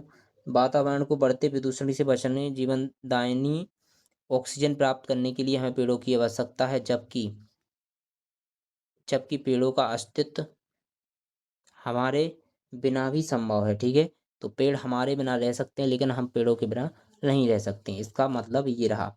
अब है प्रश्न नंबर आपका 14। यहाँ पर है, प्राण जाए पर वृक्ष न जाए पाठ से क्या प्रेरणा मिलती है? इस पाठ से हमें पर्यावरण तथा वृक्षों की सुरक्षा के लिए अपने प्राणों का त्याग और बलिदान देने की प्रेरणा मिलती है। अब है आपका लघुत्तीय प्रश्न, प्रश्न नंबर 15 से स्टार्ट होते हैं लघुत्तीय प्रश्न। तो यहाँ पर है, आप अपने विद्यालय में या आसपास पेड़ पौधों की रक्षा किस प्रकार करेंगे? हम नियमित रूप से वृक्षारोपण कार्यक्रम आयोजित कर सकते हैं, नए पौधों को रोज पानी देकर उनकी देखभाल कर सकते हैं तथा उन अन्य लोगों को वृक्ष के महत्व के प्रति जागरूक कर सकते हैं। ठीक है, प्रश्न नंबर 16, गैर सैनिक होते हुए भी स्वर्गीय निहाल चंद्र बिश्नोई को भारत सरकार ने सौर चक्र को से क्यों सम्मानित किया? स्वर्गीय निहाल चंद्र बिश्नोई को सौर चक्र से सम्मानित किया गया क्योंकि उन्होंने असाधारण सहायता दिखाते हुए हिरणों की रक्षा करते हुए अपने जीवन का बलिदान दिया था। ठीक है, प्रश्न नंबर 16 कंप्लीट। अब प्रश्न नंबर 17 आता है, शहीद अमृता देवी बिश्नोई पुरस्कार के बारे में बताइए। शहीद अमृता देवी बिश्नोई पुरस्कार एक राष्ट्रीय पर्यावरण पुरस्कार है जो वन संवर्धन, वन प्राणियों की रक्षा में उत्कृष्ट योगदान देने वाले व्यक्तियों या संस्थाओं को दिया जाता है। इसमें 1 लाख रुपए की नगद राशि प्रदान की जाती है। अब प्रश्न नंबर 18, अपने आसपास के किसी ऐसे व्यक्ति संस्था के बारे में उल्लेख कीजिए जिसने पर्यावरण रक्षा में योगदान दिया। तो हमारे क्षेत्र में ग्रीन अर्थ नामक संस्था प्रतिवर्ष वृक्षारोपण अभियान चलाती है, विद्यालयों में पर्यावरण जागरूकता कार्यक्रम आयोजित करती है। उन्होंने अब तक हजारों पौधे लगाए हैं। अब है प्रश्न नंबर 19, यहाँ से द्विगुत्तीय प्रश्न है आपका। जिस प्रकार बिश्नोई समाज के नियम है उसी प्रकार आप अपने लिए कौन से 5 नियम बनाएंगे? प्रतिवर्ष कम से कम 10 पेड़ लगाएंगे, उनकी निरंतर देखभाल करेंगे, सिंगल यूज प्लास्टिक का उपयोग न्यूनतम करेंगे। प्रश्न नंबर, इसमें तीसरा पॉइंट है, जल का अपव्यय नहीं करेंगे, जल संरक्षण के उपाय अपनाएंगे, कम दूरी के लिए पैदल साइकिल का उपयोग करेंगे, पक्षियों और पशुओं के लिए दाना पानी व्यस्त करेंगे व्यवस्था करेंगे। ठीक है, प्रश्न नंबर 20 है, यदि पेड़ पौधे वन्य जीव ना हो तो पर्यावरण पर क्या प्रभाव पड़ेगा? विस्तार से लिखिए। यदि पेड़ पौधे वन्य जीव ना रहे तो वायुमंडल में ऑक्सीजन की भारी कमी हो जाएगी, कार्बन डाइऑक्साइड बढ़ने से ग्लोबल वार्मिंग, और इसके आगे लिखिए, जैसी गंभीर समस्या उत्पन्न होगी, जैव विविधता नष्ट हो जाएगी, मिट्टी का कटाव बढ़ेगा, सूखा बाढ़ जैसी प्राकृतिक आपदा, इससे अंततः पूरी मानव सभ्यता परिस्थिति तंत्र का अस्तित्व ही खतरे में पड़ जाएगा। तो ये आपका, ठीक है, ये प्रश्न नंबर 20 का उत्तर है। तो इसको आप लोग देख लीजिए अच्छे से और इसको कंप्लीट कर लीजिए। अब इसके आगे है आपका अगला चैप्टर। तो पाठ 11 आता है आपका इसमें, जिसका नाम है गिरधर की कुंडलियाँ। ठीक है, क्या है? गिरधर की कुंडलियाँ। इसका हम संपूर्ण उत्तर देख लेते हैं। तो यहाँ पर आपका होता है बहुविकल्पीय प्रश्न स्टार्ट, प्रश्न नंबर पहला। और अभी तक आप लोगों ने वीडियो को लाइक नहीं किया तो सबसे पहले लाइक कर लीजिए आप लोग। ठीक है, और चैनल को आप लोग सब्सक्राइब कर लीजिए, सब्सक्राइब। और सब्सक्राइब के बगल में आपको घंटी का चिन्ह दिख रहा होगा। ठीक है, घंटी के चिन्ह को आप लोग ऑल पर सिलेक्ट कर लीजिए, जिससे आपको सभी वीडियो की नोटिफिकेशन सबसे पहले आ सके। अब यहाँ से आपका पहला प्रश्न है, कुंडलियाँ छंद बनता है, तो इसका आंसर लिख लीजिए बी, दोहा और रोला से। अब प्रश्न नंबर दूसरा है, इसमें है अनुस्वर युक्त सही वर्तनी वाला शब्द, ये ऑप्शन सही हो जाएगा चांदी। अब इसके आगे तीसरा प्रश्न, व्यवहार में विनम्रता कैसे आती है? इसका ए ऑप्शन मीठी वाणी से करेक्ट आंसर हो जाएगा। अब प्रश्न नंबर चौथा है, कोयल में कौन सी विशेषता नहीं होती है? इसका आंसर हो जाएगा सी सही, कर्कशता। प्रश्न नंबर 5, दिए गए छंद के प्रत्येक चरण में मात्राओं की गणना होगी। इसका हो जाएगा 16 यानी सी ऑप्शन करेक्ट। अब यहाँ पर है रिक्त स्थानों की पूर्ति कीजिए। तो इसमें है रिक्त स्थानों की पूर्ति कीजिए 6 से 10 तक। तो प्रश्न नंबर 6, गिरधर कवि राय ने अपनी रचना छंद में की है। तो इसका आंसर हो जाएगा कुंडलियाँ। कदम शब्द में प्रयुक्त पंचम वर्ण, इसमें हो जाएगा मां आंसर। सपने का बहुवचन रूप, इसमें हो जाएगा सपनों। गिरधर कवि कवि राय ने दौलत को, तो इसका आंसर लिखिए बहता जल या चंचल। प्रश्न नंबर 10, शब्द सुने सब कोई पद में प्रयुक्त अलंकार, इसमें हो जाएगा अनुप्रास अलंकार। ठीक है, जो भी शब्द इसमें हाईलाइट हैं वो सभी अभी आपके आंसर हैं। इन सभी को आप लोग उत्तर में लिख लीजिए। अब अति लघु उत्तरीय प्रश्न प्रश्न नंबर 11 से स्टार्ट होते हैं। प्रश्न नंबर 11, हमें मीठे वचन क्यों बोलना चाहिए? क्योंकि इससे सामाजिक संबंध अच्छे बनते हैं और लोग हमारे प्रति सम्मान रखते हैं। प्रश्न नंबर 12, इन शब्दों में उचित स्थान का अनु अनुनासिक चिन्ह लगाकर सही शब्द बनाइए। ठीक है, तो ये शब्द हैं आपके, अब हम बनाते हैं। तो इसमें आपको लिखना है चांद, कुआ, पहुंच, आंचल, नदियां। प्रश्न नंबर 13, गुण के गाहक सहस पर पंक्ति का क्या आशय है? इस पंक्ति का आशय है कि गुणों की कदर करने वाले हजारों लोग पर बिना गुणों के किसी को कुछ प्राप्त नहीं होता। अब है प्रश्न नंबर 14, कोयल और कोए में अंतर कैसे पता चलता है? कोयल और कोए का अंतर उनकी वाणी से पता चलता है। कोयल की वाणी मधुर, जबकि कोए की वाणी कर्कश होती है। ठीक है, कोए कोए की वाणी कैसी होती है? कर्कश। अब है लघु उत्तरीय प्रश्न प्रश्न नंबर 15 है, कोयल की प्रशंसा क्यों की जाती है? कोयल की प्रशंसा उसकी मधुर आवाज के कारण की जाती है। उसकी बोली मन को भाती है और वसंत वसंत ऋतु वसंत ऋतु का संदेहवाहक भी मानी जाती है। अब है प्रश्न नंबर 16, कुंडलीय छंद की क्या विशेषता है? कुंडलीय दोहा और रोला के संयोग से बना छंद है। इस छंद में 6 चरण होते हैं तथा प्रत्येक चरण में 24 मात्राएं होती हैं। प्रश्न नंबर 17, आपको अचानक बहुत सारा धन मिल जाए तो आप कैसा व्यवहार करेंगे? अगर मुझे अचानक बहुत सारा धन मिल जाए तो मैं अभिमान नहीं करूंगा। इसे समझदारी से खर्च करने की कोशिश करूंगा। मैं इस धन को अच्छे कार्यों में लगाऊंगा विनम्रता बनाए रखूंगा। जैसे नंबर 18, आप ऐसी कौन सी बात को भूलना चाहेंगे जो आपने आपको अच्छी नहीं लगी हो? मैं उन सभी नकारात्मक घटनाओं को भूलना चाहूँगा जिससे मैंने मन दुखी हुआ हो या जिन्होंने मेरे आत्मविश्वास को कमज़ोर किया हो। ये कंप्लीट। अब है आपका प्रश्न नंबर 19, गिरधर की कुंडलियाँ लोक व्यवहार में कितनी उपयोगी हैं? गिरधर की कुंडलियाँ लोक व्यवहार में बहुत उपयोगी हैं क्योंकि इनमें व्यवहारिक ज्ञान, नैतिक शिक्षा भरी हुई है। यह हमें सही जीवन जीने की प्रेरणा देती है। ठीक है, और समाज में बेहतर संबंध स्थापित करने में मदद मिलती है। तो ये आपका पाठ, इसमें है आपका प्रश्न नंबर 20। तो प्रश्न नंबर 20 है, उत्तर में लिखिए इसके, मैं अपने जीवन में अपने दादाजी से प्रभावित हूँ। वे अत्यंत अनुशासित ईमानदार थे। उन्होंने हमें सिखाया कि जीवन में मेहनत और सच्चाई कितनी महत्वपूर्ण है। उनकी दया करुणा से हमें दूसरों की मदद करने की प्रेरणा मिलती है। तो ये आपका यहाँ पर प्रश्न नंबर 20 कंप्लीट हो गया। पाठ 11 का आंसर कंप्लीट। अब पाठ 12 निकाल लीजिए आप लोग। पाठ 12 का नाम है यहाँ पर, पाठ 12 है याचक और दाता। ठीक है, ये आपका पाठ 12 का नाम है। अब हम इस पाठ को कंप्लीट करने वाले हैं और आप लोगों ने वीडियो को लाइक नहीं किया तो आप लोग जल्दी से कर लीजिए और चैनल पर नए हो तो चैनल को आप लोग सब्सक्राइब जरूर से कर लीजिएगा। प्रश्न नंबर पहला इसमें दिया गया है हमारा, पाठ 1 के अनुसार प्रतिदिन मंदिर के द्वार पर फूल कौन बेचता है? तो इसमें आपका सी ऑप्शन करेक्ट हो जाएगा, वृद्धा। अब प्रश्न नंबर दूसरा है, याचक और दाता कहानी में व्यवसायिक याचक किसे कहा गया है? तो इसका हो जाएगा सेठ जी को, बी ऑप्शन सही।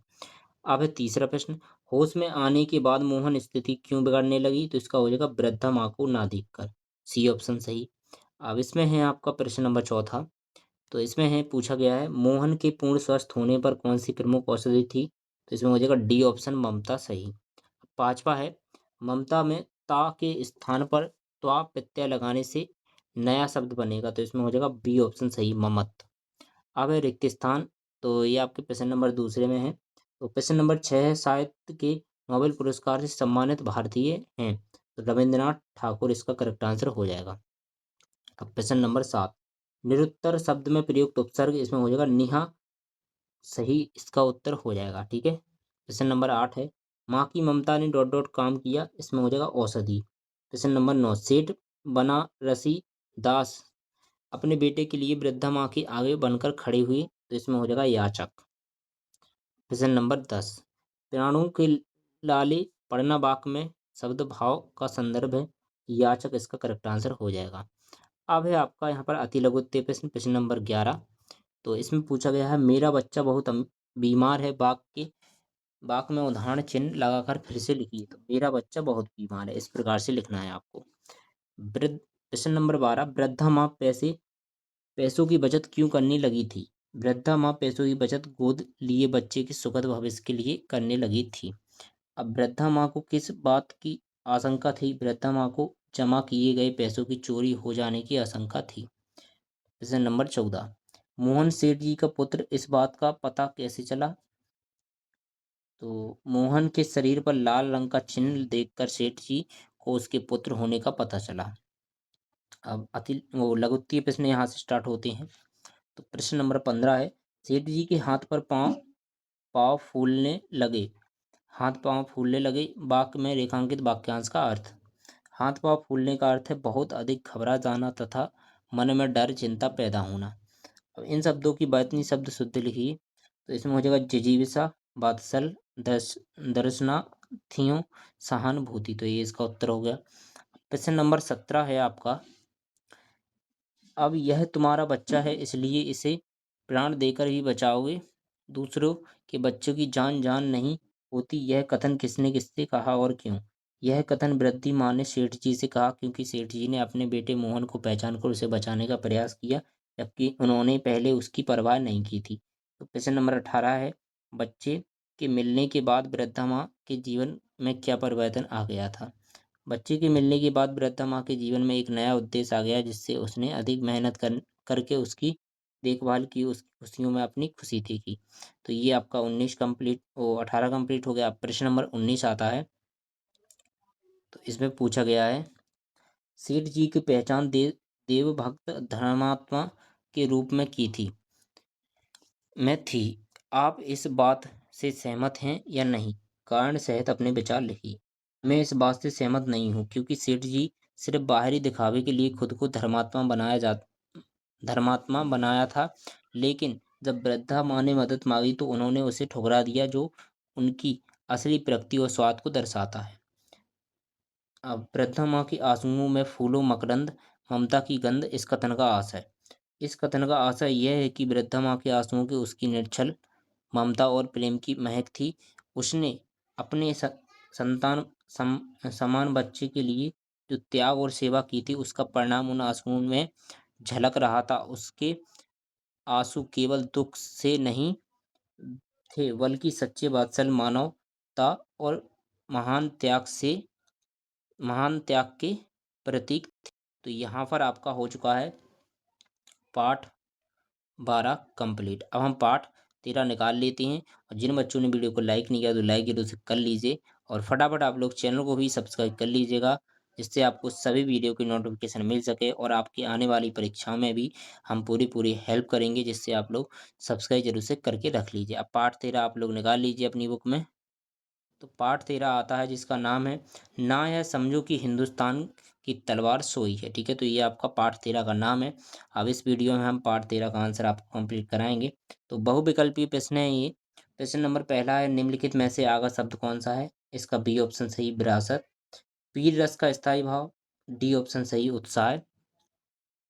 अब प्रश्न नंबर तीसरा, इनमें से किसने सब इत्सर का आरंभ किया? इसमें हो जाएगा सम्राट विक्रमादित्य, बी ऑप्शन सही। ना यह समझो कि हिंदुस्तान की तलवार सोई है, कविता का मूल भाव, ए ऑप्शन सही, देश प्रेम। अब है इसमें पांचवा, इनमें से शुद्ध वर्तनी वाला शब्द कौन सा है? ए ऑप्शन सही, सिंगार। अब है आपका रिक्त स्थान। तो यहाँ पर प्रश्न नंबर 6 आता है, छंद के अंतिम चरणों के समान ध्वनि वाले वर्ण आने पर डॉट डॉट स्थिति कहलाती है। इसमें हो जाएगा तुकांत। पुरुष सत्व शब्द में प्रत्यय है, इसमें त्वा प्रत्यय है। अब आठवां प्रश्न है, तेग असी खड़ग के पर्यायवाची, तलवार इसमें हो जाएगा। महाराणा प्रताप ने रक्त की डॉट डॉट बंद को बंदूक तक बूंद तक संघर्ष किया, तो इसमें हो जाएगा अंतिम बूंद। अब 10वां प्रश्न है, खूब लड़ी मर्दानी वो तो झांसी वाली रानी थी, पंक्ति में वीर रस है, कौन सा रस है? वीर रस। अब यहाँ पर आपके अति लघुत्तीय प्रश्न होते हैं स्टार्ट। प्रश्न नंबर 11 है, हमने संसार को कौन सा संदेश दिया है? तो हमने संसार को शांति और अहिंसा का संदेश दिया है। प्रश्न नंबर 12 है, कविता में वीरों की किस बात का उल्लेख किया गया है? तो कविता में वीरों के शौर्य, वीरता और देशभक्ति का उल्लेख किया गया है। प्रश्न नंबर 13 है, भारत ने विश्व को कौन सा संदेश दिया है? भारत ने विश्व को शांति अहिंसा का संदेश दिया है। ठीक है, तो आप लोग वीडियो को पॉज करके इसका आंसर नोट करते जाइए, और मैं यहाँ पर जल्दी जल्दी आपका सॉल्यूशन कंप्लीट कराते जाता हूँ। तो जहाँ पर भी आप लोग नहीं लिख पाए वहाँ पर वीडियो को बंद करके लिख लीजिए। अब आगत शब्द किस प्रकार के शब्द होते हैं? आगत शब्द वे शब्द होते हैं जो अन्य भाषाओं से हिंदी में आए हैं और अपना लिए गए। लघुत्तीय प्रश्न, करुण रस का स्थायी भाव बताते हुए करुण रस का एक उदाहरण। तो करुण रस का स्थायी भाव है शोक, शोक होता है। उदाहरण है श्री राम का सीता के वियोग में विलाप करना। प्रश्न नंबर 16, ना यह समझो कि धमनी में लहू की धार सोई है, से क्या आशा है? इसका आशा यह है कि हमारे देशवासियों में अभी भी जोश, देश प्रेम और शक्ति जीवित है जैसा हमारे वीर पूर्वजों में था। 17 प्रश्न है, शांति का संदेश ही हमने सदा जग को दिया है, कथन से कवि का क्या आशा है? कवि का आशा है कि भारत ने हमेशा विश्व की शांति अहिंसा संदेश दिया है, लेकिन इसका मतलब यह नहीं है कि हम अपने स्वाभिमान और देश की रक्षा के लिए संघर्ष नहीं करेंगे। अब है प्रश्न नंबर 18, हमारे मन में प्रलय और आग कब उठती है और क्यों? हमारे मन में प्रलय आग तब उठती है, कोई हमारी स्वतंत्रता और हमारे देश की सीमाओं पर अतिक्रमण करने की कोशिश करेगा, क्योंकि हम देश की रक्षा के लिए संभव प्रयास करेंगे। प्रश्न नंबर 19 है, तो हमारे देश पर यदि कोई देश आक्रमण करे तो ऐसी स्थिति में हमें कर्तव्य क्या होंगे? यदि हमारे देश पर आक्रमण होता है तो हमारा कर्तव्य है कि हम देश की रक्षा के लिए एकजुट होकर संघर्ष करें। हमें अपने स्वाभिमान, स्वतंत्रता की रक्षा के लिए अपने प्राणों की आहुति देने से पीछे भी देने से भी पीछे नहीं हटना चाहिए। प्रश्न नंबर 20 है, शांति का संदेश लाचार सोई पद का आशा है। इस पद का आशा है कि भारत ने हमेशा शांति अहिंसा का मार्ग चुना है, लेकिन इसका अर्थ यह कदापि नहीं है कि हम अपनी ताकत, स्वाभिमान का बलिदान कर देंगे। किसी भी प्रकार के अन्याय या अपमान को सहन नहीं किया जाएगा और आवश्यकता पड़ने पर हम डटकर विरोध में खड़े होंगे। तो ये आपका चैप्टर कंप्लीट हो गया। अब हम अगला चैप्टर निकालते हैं। तो पार्ट 13 आपका कंप्लीट हो गया। अब पार्ट यहाँ पर 14 आता है। तो पार्ट 14 का नाम है नव संवत्सर। ठीक है, तो ये आपका इस पार्ट का नाम है, पार्ट 14 का। तो चलिए इसको कंप्लीट करते हैं, और आप लोग जल्दी से लाइक जरूर से कर दीजिएगा। प्रश्न नंबर पहला यहाँ पर दिया गया है, यहाँ तो घना अंधेरा है, वाक्य में विशेष से इसमें ए ऑप्शन सही हो जाएगा, अंधेरा। ईस्वी सन 2024 में विक्रम संवत होगा, तो इसमें हो जाएगा 2080 से 81, बी ऑप्शन सही। अब तीसरा है इसमें, शारदीय नवरात्रि का समापन किस पर्व पर होता है? इसका हो जाएगा ये ऑप्शन सही, दशहरा। इसमें हो जाएगा संप्रदाय शब्द में एक प्रत्यय लगाने पर से बना शब्द है, इसमें हो जाएगा सांप्रदायिक, बी ऑप्शन सही। अब है आपका चंद्र वर्ष लगभग कितने दिनों का होता है? तो ये हो जाएगा 354 दिन। अब रिक्त स्थान है यहाँ पर आपके। तो प्रश्न नंबर 6 है, पौराणिक कथाओं से अनुसार सृष्टि का सृजन ने किया था, इसमें हो जाएगा ब्रह्मा। अब विक्रम संवत ईसवी सन में वर्षों का अंतर होता है, इसमें हो जाएगा 57 आंसर। अब 8वां है, पूर्णिमा शब्द में संधि होगी, तो इसमें हो जाएगा स्वर संधि। कृष्ण पक्ष की अंतिम तिथि कहलाती है अमावस्या। अब यहाँ पर है आपका विक्रम संवत प्रथम माह होता है, इसमें हो जाएगा चैत। अति लघुत्तीय प्रश्न आते हैं। प्रश्न नंबर 11 है, नव संवत्सर का अर्थ है। तो नव संवत्सर से तात्पर्य नए वर्ष या नए संवत की शुरुआत से है। प्रश्न नंबर 12 है, नी उपसर्ग लगाकर शब्द बनाइए, तो इसमें होगा निश्चल, निष्पट और निष्फल। प्रश्न नंबर 13, ग्रीष्म ऋतु के भारतीय महीनों के नाम, चैत, बैसाख, ज्येष्ठ, आषाढ़। प्रश्न नंबर 14, भारत का राष्ट्रीय पंचांग कौन सा है? भारत का राष्ट्रीय पंचांग शक पंचांग है। लघुत्तीय प्रश्न है। प्रश्न नंबर 15, आप किन किन अवसरों का पताका फहराते हैं और क्यों? किसी नए कार के शुभारंभ पर रंगीन पताकाएं फहराई जाती हैं तथा धार्मिक सामाजिक उत्सव मनाने के अवसर पर भी पताका फहराते हैं। अब है आपका प्रश्न नंबर 16। प्रश्न नंबर 16 पूछा गया है, प्रकृति के श्रृंगार का नव संवत्सर का क्या संबंध है? तो वसंत ऋतु में प्रकृति अपना नव श्रृंगार करती है। इसी ऋतु परिवर्तन के अवसर पर हमारे देश में नव संवत्सर मनाने की परंपरा है। प्रश्न नंबर 17, उत्तर दक्षिण भारत में विक्रम संवत किस माह से आरंभ होता है, इन्हें क्या कहते हैं? उत्तर भारत में विक्रम संवत चैत माह की प्रतिपदा से तथा दक्षिण भारत में कार्तिक शुक्ल पक्ष की पड़ाव से शुरू होता है। अब प्रश्न नंबर 18 आता है, भगवान झूलेलाल के बारे में 4 वाक्य। भगवान झूलेलाल की सामाजिक सदाओं के प्रतीक हैं। उन्होंने मानव जाति का कल्याण किया। उन्होंने समाज को सही आचरण की सलाह दी। उन्हें जल देवता और भगवान अवतार माना जाता है। प्रश्न नंबर 18 कंप्लीट। प्रश्न नंबर 19 है, हमारे देश में कौन कौन से संवत प्रचलित हैं, विस्तार में लिखिए। तो विक्रम संवत यह सम्राट विक्रमादित्य द्वारा प्रारंभ किया गया भारतीय संवत है। शक संवत यह भारत का राष्ट्रीय पंचांग है। हिजरी संवत यह मुस्लिम समुदाय द्वारा धार्मिक तिथियों के लिए प्रयोग किया जाता है। और इसमें ग्रेगोरियन संवत यह अंतर्राष्ट्रीय स्तर पर उपयोग किया जाने वाला अंग्रेजी कैलेंडर है। अब इसके आगे है 20वां क्वेश्चन। तो नव संवत्सर के बारे में 5 नए वाक्यों का स्वयं निर्माण करके उत्तर लिखिए। पहला प्रश्न, सतयुग का आरंभ कब से माना जाता है? तो इसमें उत्तर में लिखिए, भगवान विष्णु के मत मत मत्स्यावतार से। गुड़ी पड़वा में गुड़ी शब्द का क्या अर्थ है? विजय ध्वज या झंडी। पड़वा का क्या अर्थ है? माह की प्रथम तिथि या प्रतिपदा। राजा बलि का उद्धार कब वध कब हुआ था? गुड़ी पड़वा के दिन। वर्ष में कितनी ऋतुएं होती हैं? 6 ऋतुएं होती हैं। तो ये क्वेश्चन आपको खुद बनाने हैं और खुद लिखने हैं। तो ये आपका पाठ 14 का संपूर्ण सॉल्यूशन कंप्लीट हो गया। अब आप लोग जल्दी से पाठ 15 निकाल लीजिए। पाठ 15 का नाम है महेश्वर। तो इस चैप्टर का हम संपूर्ण उत्तर देखेंगे। प्रश्न नंबर पहला, महेश्वर पाठ किस विधा में लिखा गया है? बी ऑप्शन इसका पत्र सही हो जाएगा। परशुराम जी के पिता का नाम, बी ऑप्शन ऋषि जमदग्नि। अब तीसरा प्रश्न है यहाँ पर, जहाँ पुरुषों, ठीक है, तो इसका उत्तर आप लोग डायरेक्ट लिख लीजिए, संग्रहालय। अब महारानी अहिल्याबाई को किस रूप में देखा जाता है? इसका हो जाएगा लोकमाता। पुंड सलीला शब्द में प्रयुक्त समास से, बी ऑप्शन सही, तत्पुरुष समास। अब रिक्त स्थान आते हैं। प्रश्न नंबर 6 है, धार्मिक पौराणिक पुरातात्विक शब्दों में प्रत्यय, तो इसमें हो जाएगा एक। ईसवी सन 100 से 500 इसमें भर लीजिए। शिवलिंग मंदिर में अखंड दीप की स्थापना अहिल्याबाई ने की थी। इसका आंसर हो जाएगा अहिल्याबाई। सुबोध का मनु से डॉट डॉट का नाता है, तो इसमें हो जाएगा मामा का नाता। क्या हो जाएगा? मामा। अब इसमें 10वां प्रश्न, मन को हरने वाला डॉट डॉट कहलाता है मनोहर। इसका आंसर हो जाएगा। अति लघु उत्तीय प्रश्न आते हैं। तो प्रश्न नंबर 11 पूछा गया है, महेश्वर की कौन सी साड़ियाँ प्रसिद्ध है? महेश्वर की महेश्वरी साड़ियाँ प्रसिद्ध है।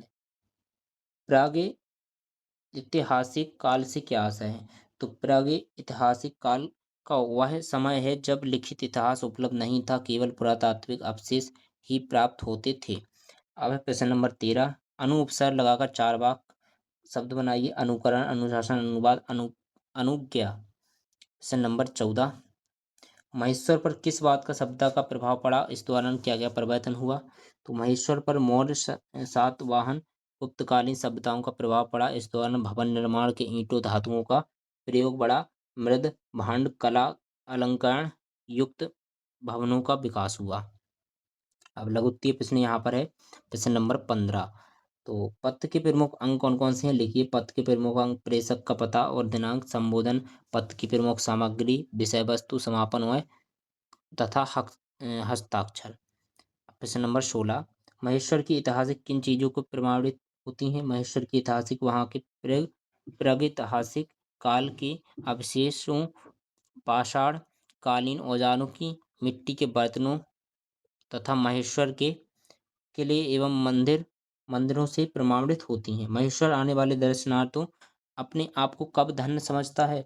महेश्वर के मंदिर में स्थित अखंड द्वीप में घी डालने बाद दर्शनार्थी अपने आप को धन्य समझता है। महेश्वर के घाटों का अपने शब्दों में वर्णन कीजिए। महेश्वर के घाट नर्मदा नदी के किनारे स्थित है, जहाँ सुबह शाम भक्तिमय माहौल, आरती की ध्वनि, प्राकृतिक सौंदर्य का अद्भुत संगम देखने को मिलता है। अब प्रश्न नंबर 19 है, अपने आसपास के किसी प्रसिद्ध स्थल की जानकारी देते हुए मित्र को पत्र लिखिए। प्रिय मित्र, मैंने हाल ही में भोपाल के भीमबेटका की यात्रा की, जहाँ प्राचीन गुफाएं गुफाएं ये गुफाएं आदि मानवों द्वारा बनाए गए शैल चित्रों की सजी हुई हैं। यह यूनेस्को विश्व धरोहर स्थल है। यह स्थान इतिहास में प्रेमियों के लिए बहुत खास है। तुम्हारा मित्र। ठीक है, नाम लिख दीजिए यहाँ पर। अब 20वां प्रश्न यहाँ पर है। 20वां प्रश्न है, इतिहास में पुरातात्विक स्थलों का क्या महत्व है? पुरातात्विक स्थल प्राचीन सभ्यताओं, सांस्कृतिक और जीवन शैली को समझने की महत्वपूर्ण भूमिका निभाते हैं। इनसे हमें उस समय के लोगों को रहन सहन, कला, संस्कृति, सामाजिक संरचना की सटीक जानकारी मिलती है। इनका अध्ययन इतिहास को जीवंत रूप से समझने, उसे संरक्षित रखने में मदद करता है। तो पाठ यहाँ पर 15 कंप्लीट हो गया आपका। ठीक है, तो पाठ 16 आता है 8 ग्रेड अभ्यास पुस्तक कक्षा 8वीं हिंदी पाठ 16, जिसका नाम है पथिक से। अब इसके उत्तर देखते हैं। तो यहाँ पर बहुविकल्पी प्रश्न, प्रश्न नंबर पहला। ठीक है, तो यहाँ पर मैं आप क्या करता हूँ, आपको जल्दी जल्दी इसके उत्तर बता देता हूँ, क्योंकि वीडियो काफ़ी ज़्यादा लंबी हो चुकी है। तो ये आपका पाठ 16 है। अब पहला प्रश्न जो है आपका, सम्मुख शब्द का अर्थ क्या होगा? इसका बी ऑप्शन सामने करेक्ट लगा लीजिए। सही बैतनी कौन सी है? इसका सी ऑप्शन लगा लीजिए, स्वतंत्रता। अब इसके आगे है प्रश्न नंबर तीसरा, स्वतंत्रता की ज्वाला पंक्ति में आहुति कौन मांग रहा है? इसका डी ऑप्शन लगा लीजिए, भारत माँ। पाठ के अनुसार काले बादल किसके प्रतीक हैं? इसका डी ऑप्शन निराशा के करेक्ट आंसर लगा लीजिए। पांचवा प्रश्न है इसमें, श्री गुरु चरण सरोज रच निज मुकुर सुधार पंक्ति में कौन सा अलंकार है? इसमें हो जाएगा उत्प्रेक्षा अलंकार, यानी बी ऑप्शन सही। रिक्त स्थानों की पूर्ति कीजिए। प्रश्न नंबर 6 है, नमन शब्द का अर्थ है अनमा या नमन होता है। ठीक है, अनमना या नमन।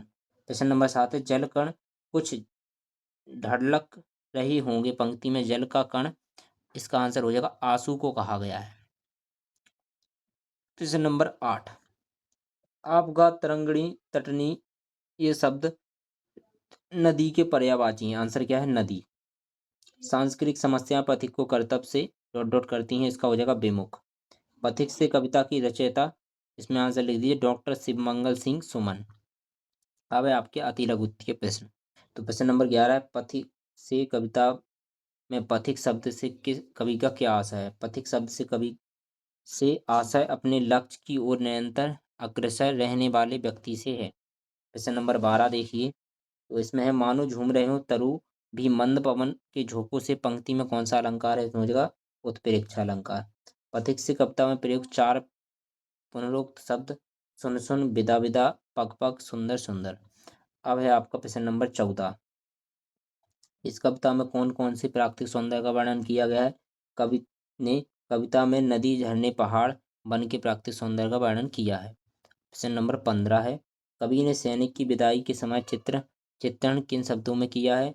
तो कवि ने सैनिक की विदाई के समय चित्रण करते हुए लिखा है कि रणभेरी सुनाई दे रही है और सैनिक खुशी खुशी विदा हो रहे हैं। उनके हाथों में कुमकुम का थाल, आंखों के जल कण आंसू खुशी व गर्व से चमक रहे। प्रश्न नंबर 16, यहाँ पर कविता के आधार पर लिखिए कि भारत माँ मस्तकों की आहुति क्यों मांग रही हैं? भारत माँ देश की स्वतंत्रता की रक्षा, उसकी ज्वाला को जलाए रखने के लिए सपूतों की बलिदान मांग रही हैं। ठीक है, सपूतों का की मांग कर रही हैं।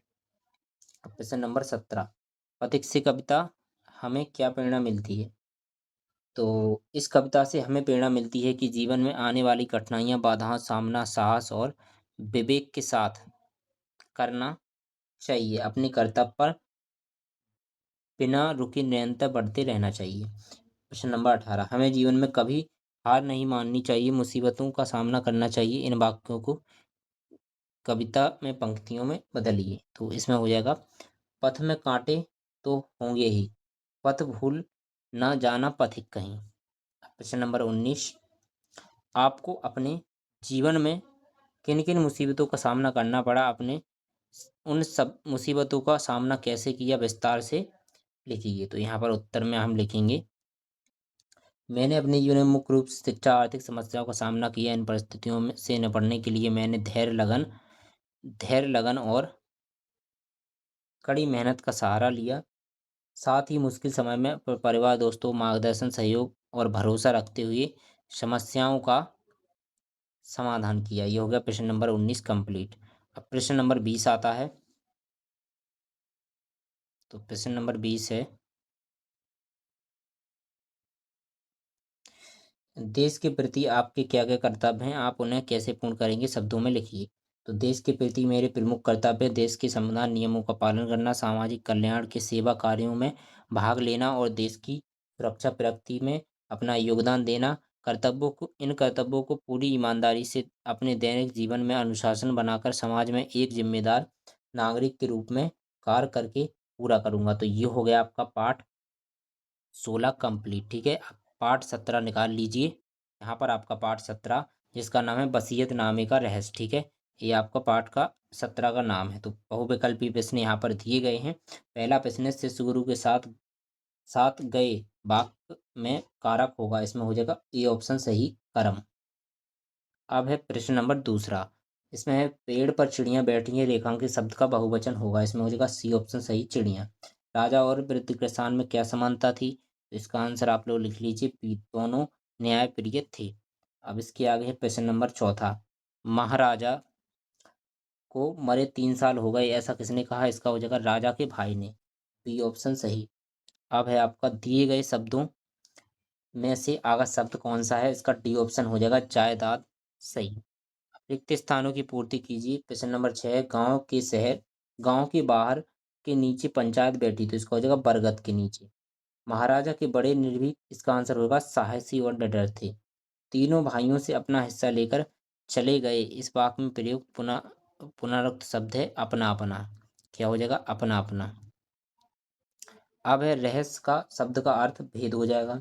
संप्रदान कारक के परसर्ग, इसके लिए हो जाएगा के लिए।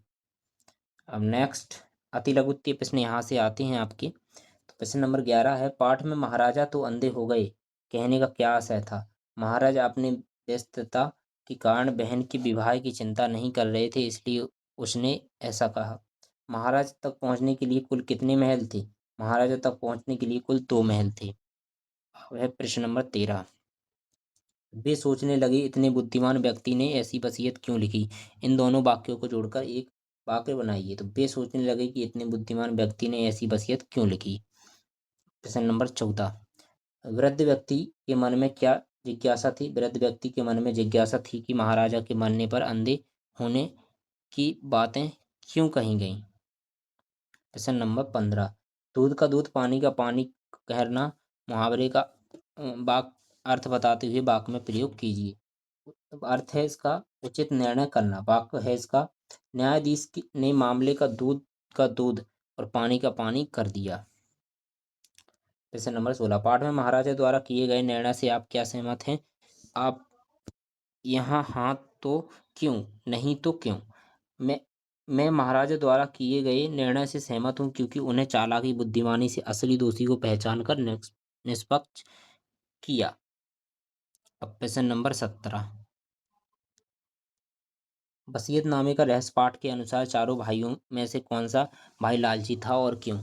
चारों भाइयों में चौथा भाई लालची था क्योंकि वह अपने भाई को मारकर पूरी जायदाद हड़पना और महाराजा की बहन से विवाह करना चाहता था। अब प्रश्न नंबर 18, महाराजा ने चारों भाइयों को अलग अलग बुलाकर क्या कहा। महाराजा ने प्रत्येक भाई को तलवार देकर अन्य भाइयों को मारने का आदेश दिया, पर 3 भाई ने मना कर दिया और चौथा भाई लालच में आ गया। 19वां प्रश्न है यहाँ पर आपका, दूरदर्शिता और न्यायप्रियता से संबंधित किसी घटना को अपने शब्दों में लिखिए। तो एक बार एक गांव में एक वृद्ध व्यक्ति ने अपनी जायदाद को बांटने के लिए दूरदर्शिता से सोचा, न्याय प्रियता का पालन करते हुए अपनी जायदाद का सही बंटवारा किया। उसने अपने चारों पुत्रों की परीक्षा ली, जो ईमानदार साबित हुआ उसे ही जायदाद सौंपी। प्रश्न नंबर 20, इसमें है वसीयतनामे का रहस्य पाठ में प्रमुख पात्रों के चरित्र के बारे में अपने विचारों को व्यक्त कीजिए। वृद्ध किसान का न्यायप्रिय दूरदर्शी व्यक्ति था जिसने अपने बच्चों की परीक्षा ली ताकि उत्तराधिकारी का चुनाव कर सके। महाराजा बुद्धिमान निष्पक्ष थे, जिन्होंने निष्पक्ष निर्णय लिया, न्याय किया। चौथा भाई लालची था, जबकि अन्य तीन भाई ईमानदार थे। तो यहाँ पर ये आपका पाठ 17 कंप्लीट हो गया। पाठ 18 निकाल लीजिए। तो यहाँ पर पाठ 18 है, जिसका नाम है बुद्धि वो सॉरी युद्ध गीता। ठीक है, इस चैप्टर का नाम क्या है? युद्ध गीता। तो चलिए हम पाठ 18 का सॉल्यूशन देख लेते हैं। और अभी तक आप लोगों ने वीडियो को लाइक नहीं किया तो जल्दी से वीडियो को लाइक कर लीजिए, फटाफट चैनल को सब्सक्राइब जरूर से कर लीजिए। अभी आपका पाठ 18 है, इसमें बहुविकल्पीय प्रश्न पूछे गए हैं। तो मरकट शब्द का अर्थ क्या होगा? आंसर इसका लिखिए बी ऑप्शन बंदर। दूसरा प्रश्न है, अकही सन्मुख फौज लगाई, पंक्ति में रेखांकित शब्द का विलोम शब्द। सी ऑप्शन इसका हो जाएगा विमुख। विभीषण किसके पुत्र हैं? तो इसको हो जाएगा डी ऑप्शन सही, राम के। अब चौथा प्रश्न है, आदि कवि किसे कहा जाता है? वाल्मीकि, यानी बी ऑप्शन सही। अब है यहाँ पर रवानु राति पीरत रघुवीरा देख विभीषण भयो अधीरा, मात्राओं की गणना कर बताइए कि यह कौन सा छंद है? इसका हो जाएगा डी चौपाई छंद। अब है रिक्त स्थान आपके। तो प्रश्न नंबर 6, रामायण की रचना डॉट डॉट ने की, महर्षि वाल्मीकि। युद्ध गीता पाठ के अनुसार अपना संशय श्री राम के सम्मुख। इसका आंसर हो जाएगा विभीषण। पयोधि शब्द में विषयक संधि है। जिस समास में दोनों पद प्रधान हो उसे द्वंद्व समास कहते हैं। अब है मानव शपथ उड़ाई, भूतर बंद नाना बनाते बांधते, पंक्तियों में उत्प्रेक्षा अलंकार है। अति लघुत्तीय प्रश्न। प्रश्न नंबर 11, तुलसीदास ने अपने ग्रंथों की रचना किसको केंद्र में रखकर की?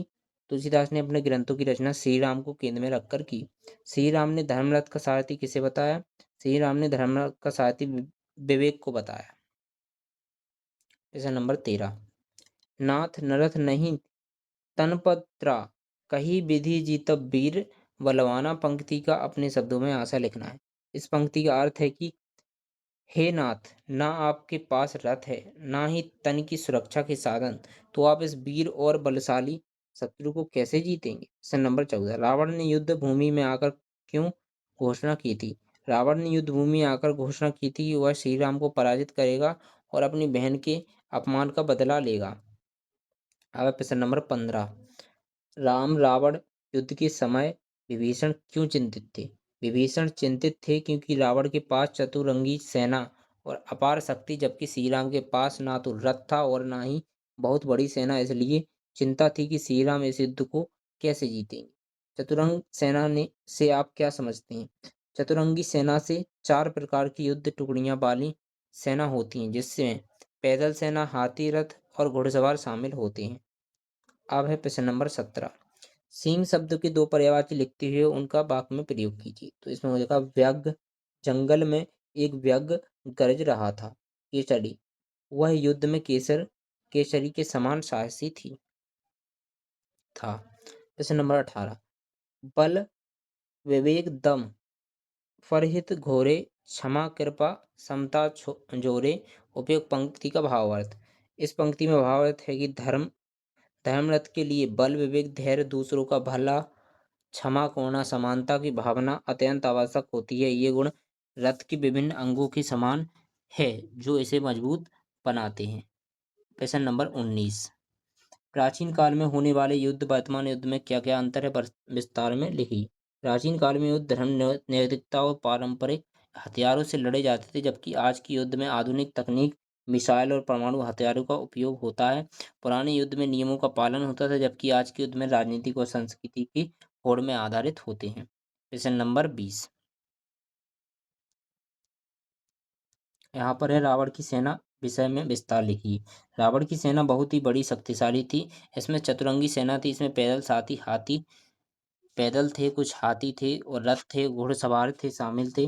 रावण के पास कई प्रकार के राक्षस योद्धा थे जो विभिन्न प्रकार की शक्तियों से संपन्न थे, विभिन्न प्रकार के अस्त्र शस्त्रों का उपयोग करते थे। इस सेना का प्रमुख उद्देश्य श्री राम और उनकी वानर सेना का नाश करना था।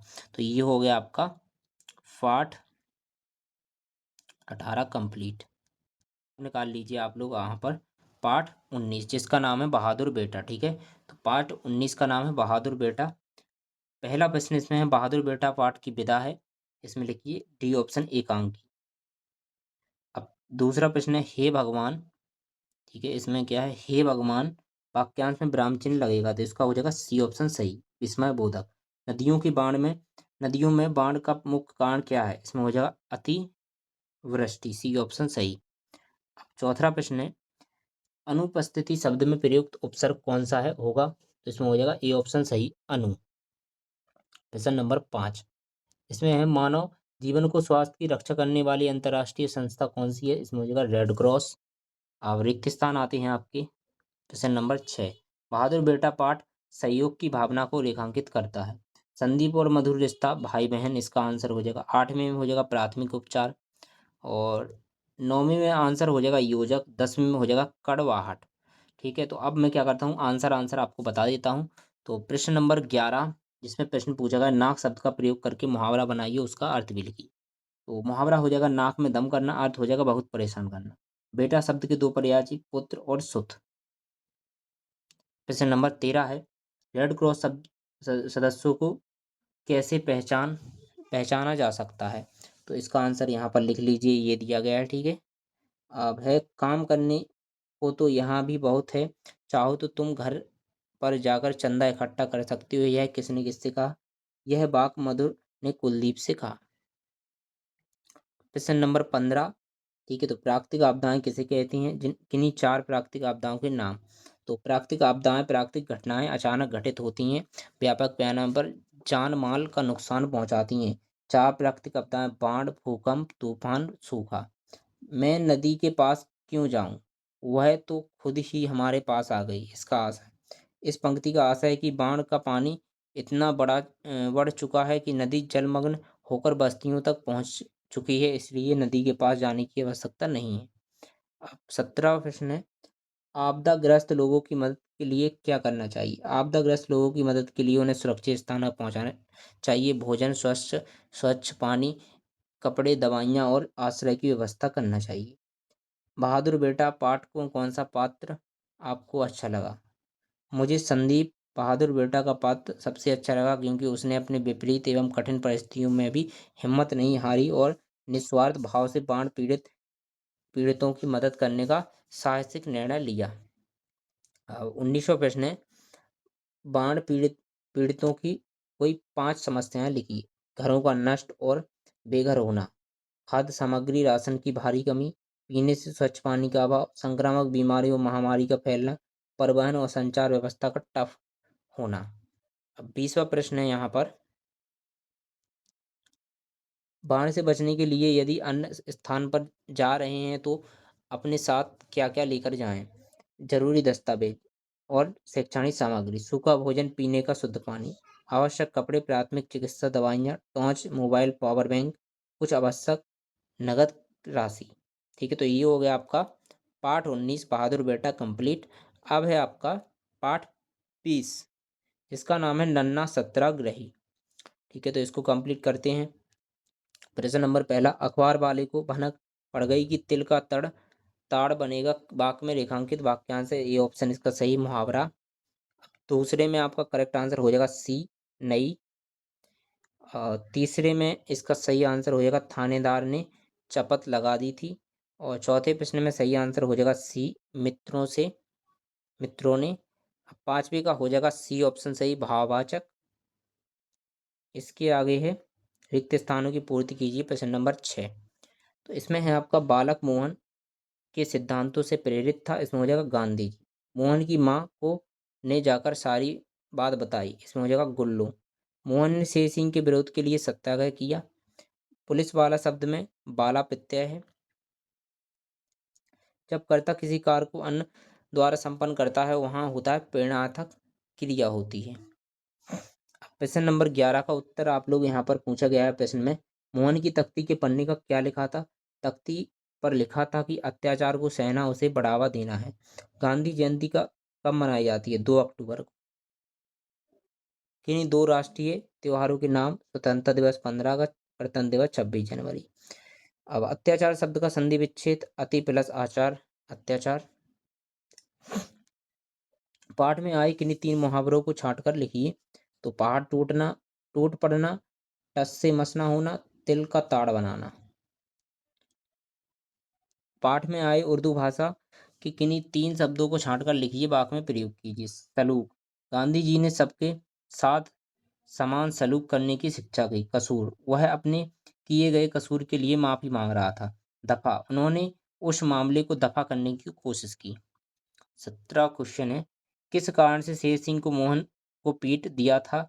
शेर सिंह ने मोहन को इसलिए पीटा था क्योंकि शेर सिंह की बात मानने से इनकार कर दिया था। 18 क्वेश्चन है, इसका आंसर लिख लीजिए ये वाला, और 19 का आंसर यहाँ पर हो जाएगा। ठीक है, आप लोग लिखते जाइए अब, कि वीडियो काफ़ी ज़्यादा लंबी हो चुकी है। अब मैं आपको डायरेक्ट आंसर बताता हूँ, तो ये इसका आंसर हो जाएगा। वीडियो को पॉज करके आप लोग इसका आंसर लिख लीजिए। अब पाठ 21 है, जिसका नाम है सालिम अली। ठीक है, क्या नाम है? सालिम अली। तो यहाँ पर आपके 1 नंबर वाले क्वेश्चन है। तो पहला पूछा गया, सौभाग शब्द में उपसर्ग है, तो इसका हो जाएगा सौ। ये ऑप्शन सही। जिसे भुलाया ना जा सके, इसका आंसर होगा सी, अविस्मरणीय।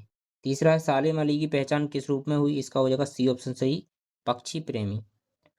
अब चौथा प्रश्न है आपका, इसका सही आंसर होगा सी, सालिम अली ने। पांचवा प्रश्न है, इसका आंसर हो जाएगा प्रवास से। अब है प्रश्न नंबर 6, तो इसमें आपका हो जाएगा, इसमें हो जाएगा बाया फिन बाया। सातवें में आंसर हो जाएगा सालिम अली। आठवें का आंसर हो जाएगा ता। नौवें में हो जाएगा दीर्घ समास। 10वें हो जाएगा महाविद्यालय। ठीक है, तो ये होगा रिक्त स्थान, इनको कंप्लीट कर लीजिए। अब प्रश्न नंबर 11 का उत्तर यहाँ पर आपको लिख लेना है पूरा। ठीक है, प्रश्न नंबर 12 का उत्तर, प्रश्न नंबर 13 का उत्तर, प्रश्न नंबर 14 का उत्तर, और प्रश्न नंबर 15 का उत्तर। ठीक है, यहाँ पर रहा पूरा। आप लोग वीडियो को पॉज करके, ठीक है, वीडियो को बंद करके इसका आंसर लिख लीजिएगा। प्रश्न नंबर 16 का आंसर, प्रश्न नंबर 17 का आंसर हो जाएगा, प्रश्न नंबर 18 का आंसर यहाँ पर दिया गया है। और अभी तक आप लोगों ने वीडियो को लाइक नहीं किया तो वीडियो को लाइक कर लीजिए। प्रश्न नंबर 19 का आंसर यहाँ पर दिया गया है, और प्रश्न नंबर 20 का आंसर ये हो जाएगा। तो यहाँ पर आपका ये पूरा कंप्लीट हो चुका है। अब पाठ जो है आपका 22, क्या है? पाठ 22, गीता का मर्म, इसका संपूर्ण समाधान देख लीजिए। तो पहले में आपका आनंद पाल की क्या विशेषता थी? इसका आंसर लिखिए बी, बा ऑप्शन, विद्वानों का आदर करते थे। अब दूसरा है, निम्न में से शिक्षा प्राप्त करने का उद्देश्य क्या नहीं थी, क्या नहीं है? तो इसमें हो जाएगा मानव कल्याण शिक्षा का उद्देश्य, अतः विकल्प के अनुसार सही उत्तर हो जाएगा इसका सा। अब है, पार्थ नाम किसका है? तो अर्जुन का बी ऑप्शन सही।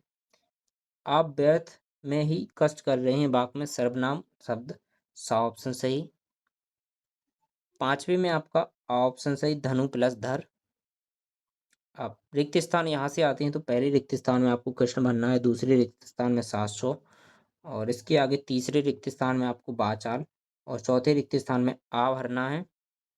ठीक है, अब प्रश्न नंबर 11 का उत्तर यहाँ पर दिया गया, जो यहाँ पर यहाँ इसको कंप्लीट कर लीजिए। प्रश्न नंबर 12 का उत्तर, ये प्रश्न नंबर 13 का उत्तर यहाँ से यहाँ तक, प्रश्न नंबर 14 का उत्तर हो जाएगा। प्रश्न नंबर 15 का उत्तर पूरा कंप्लीट कर लीजिए, और प्रश्न नंबर 16 का उत्तर यहाँ से यहाँ तक, और 17 का आंसर ये रहा। प्रश्न नंबर 18 का उत्तर यहाँ से यहाँ तक कंप्लीट कर लीजिए। 19 और 20, सो यहाँ पर आपका प्रश्न नंबर 19 और ये रहा 20, दोनों कंप्लीट कर लीजिए। और अभी तक आप लोगों ने वीडियो को लाइक नहीं किया तो वीडियो को लाइक कर लीजिए। ये आपका लास्ट अध्याय है, जो कि 23 है। पाठ 23 का नाम है महान विभूति दानवीर डॉक्टर सर हरि सिंह गौर। ठीक है, तो पहला प्रश्न है, सही वर्तनी कौन सी है? इसका सा आंसर संघर्ष। दूसरा है, जिसके आर पार देखा जा सके, वाक्य के लिए शब्द होगा, इसमें हो जाएगा बा ऑप्शन, पारदर्शी। डॉक्टर हरि सिंह गौर इनमें से क्या नहीं थे? गायक हो जाएगा इसका correct answer. But doctor Hari Singh Gour समर्थक थे, इसका सी, सा ऑप्शन, समर्थ, ज्ञान से। ठीक है, ज्ञान के। और अधिवक्ता शब्द का प्रयोग किसके लिए किया जाता है? वकील, यानी दा ऑप्शन। प्रश्न नंबर 6 में आपको लिखना है सर। प्रश्न नंबर 7 में आंसर में लिखना है सरस्वती लक्ष्मी। प्रश्न नंबर 8 में लिखता है आपको अनागत, और 9 में लिखना है विदुषी, 10 में लिखना है और। 11 का आंसर यहाँ से यहाँ तक लिख लीजिए, 12 का आंसर यहाँ से यहाँ तक, 13 का आंसर यहाँ से यहाँ तक, 14 का आंसर यहाँ पर दिया गया। ठीक है, पूरा लिख लीजिएगा, और 15 का आंसर ये रहा। अब इसके बाद 16 का भी आंसर यहाँ पर दिया गया है। प्रश्न नंबर 17 का आंसर हो जाएगा। प्रश्न नंबर 18 का आंसर हो जाएगा। प्रश्न नंबर 19 ये रहा और प्रश्न नंबर 20 ये रहा। ठीक है, तो यहाँ पर आपके पाठ 1 से पाठ 1 से 23 तक का फुल सॉल्यूशन हमने कंप्लीट करा दिया है।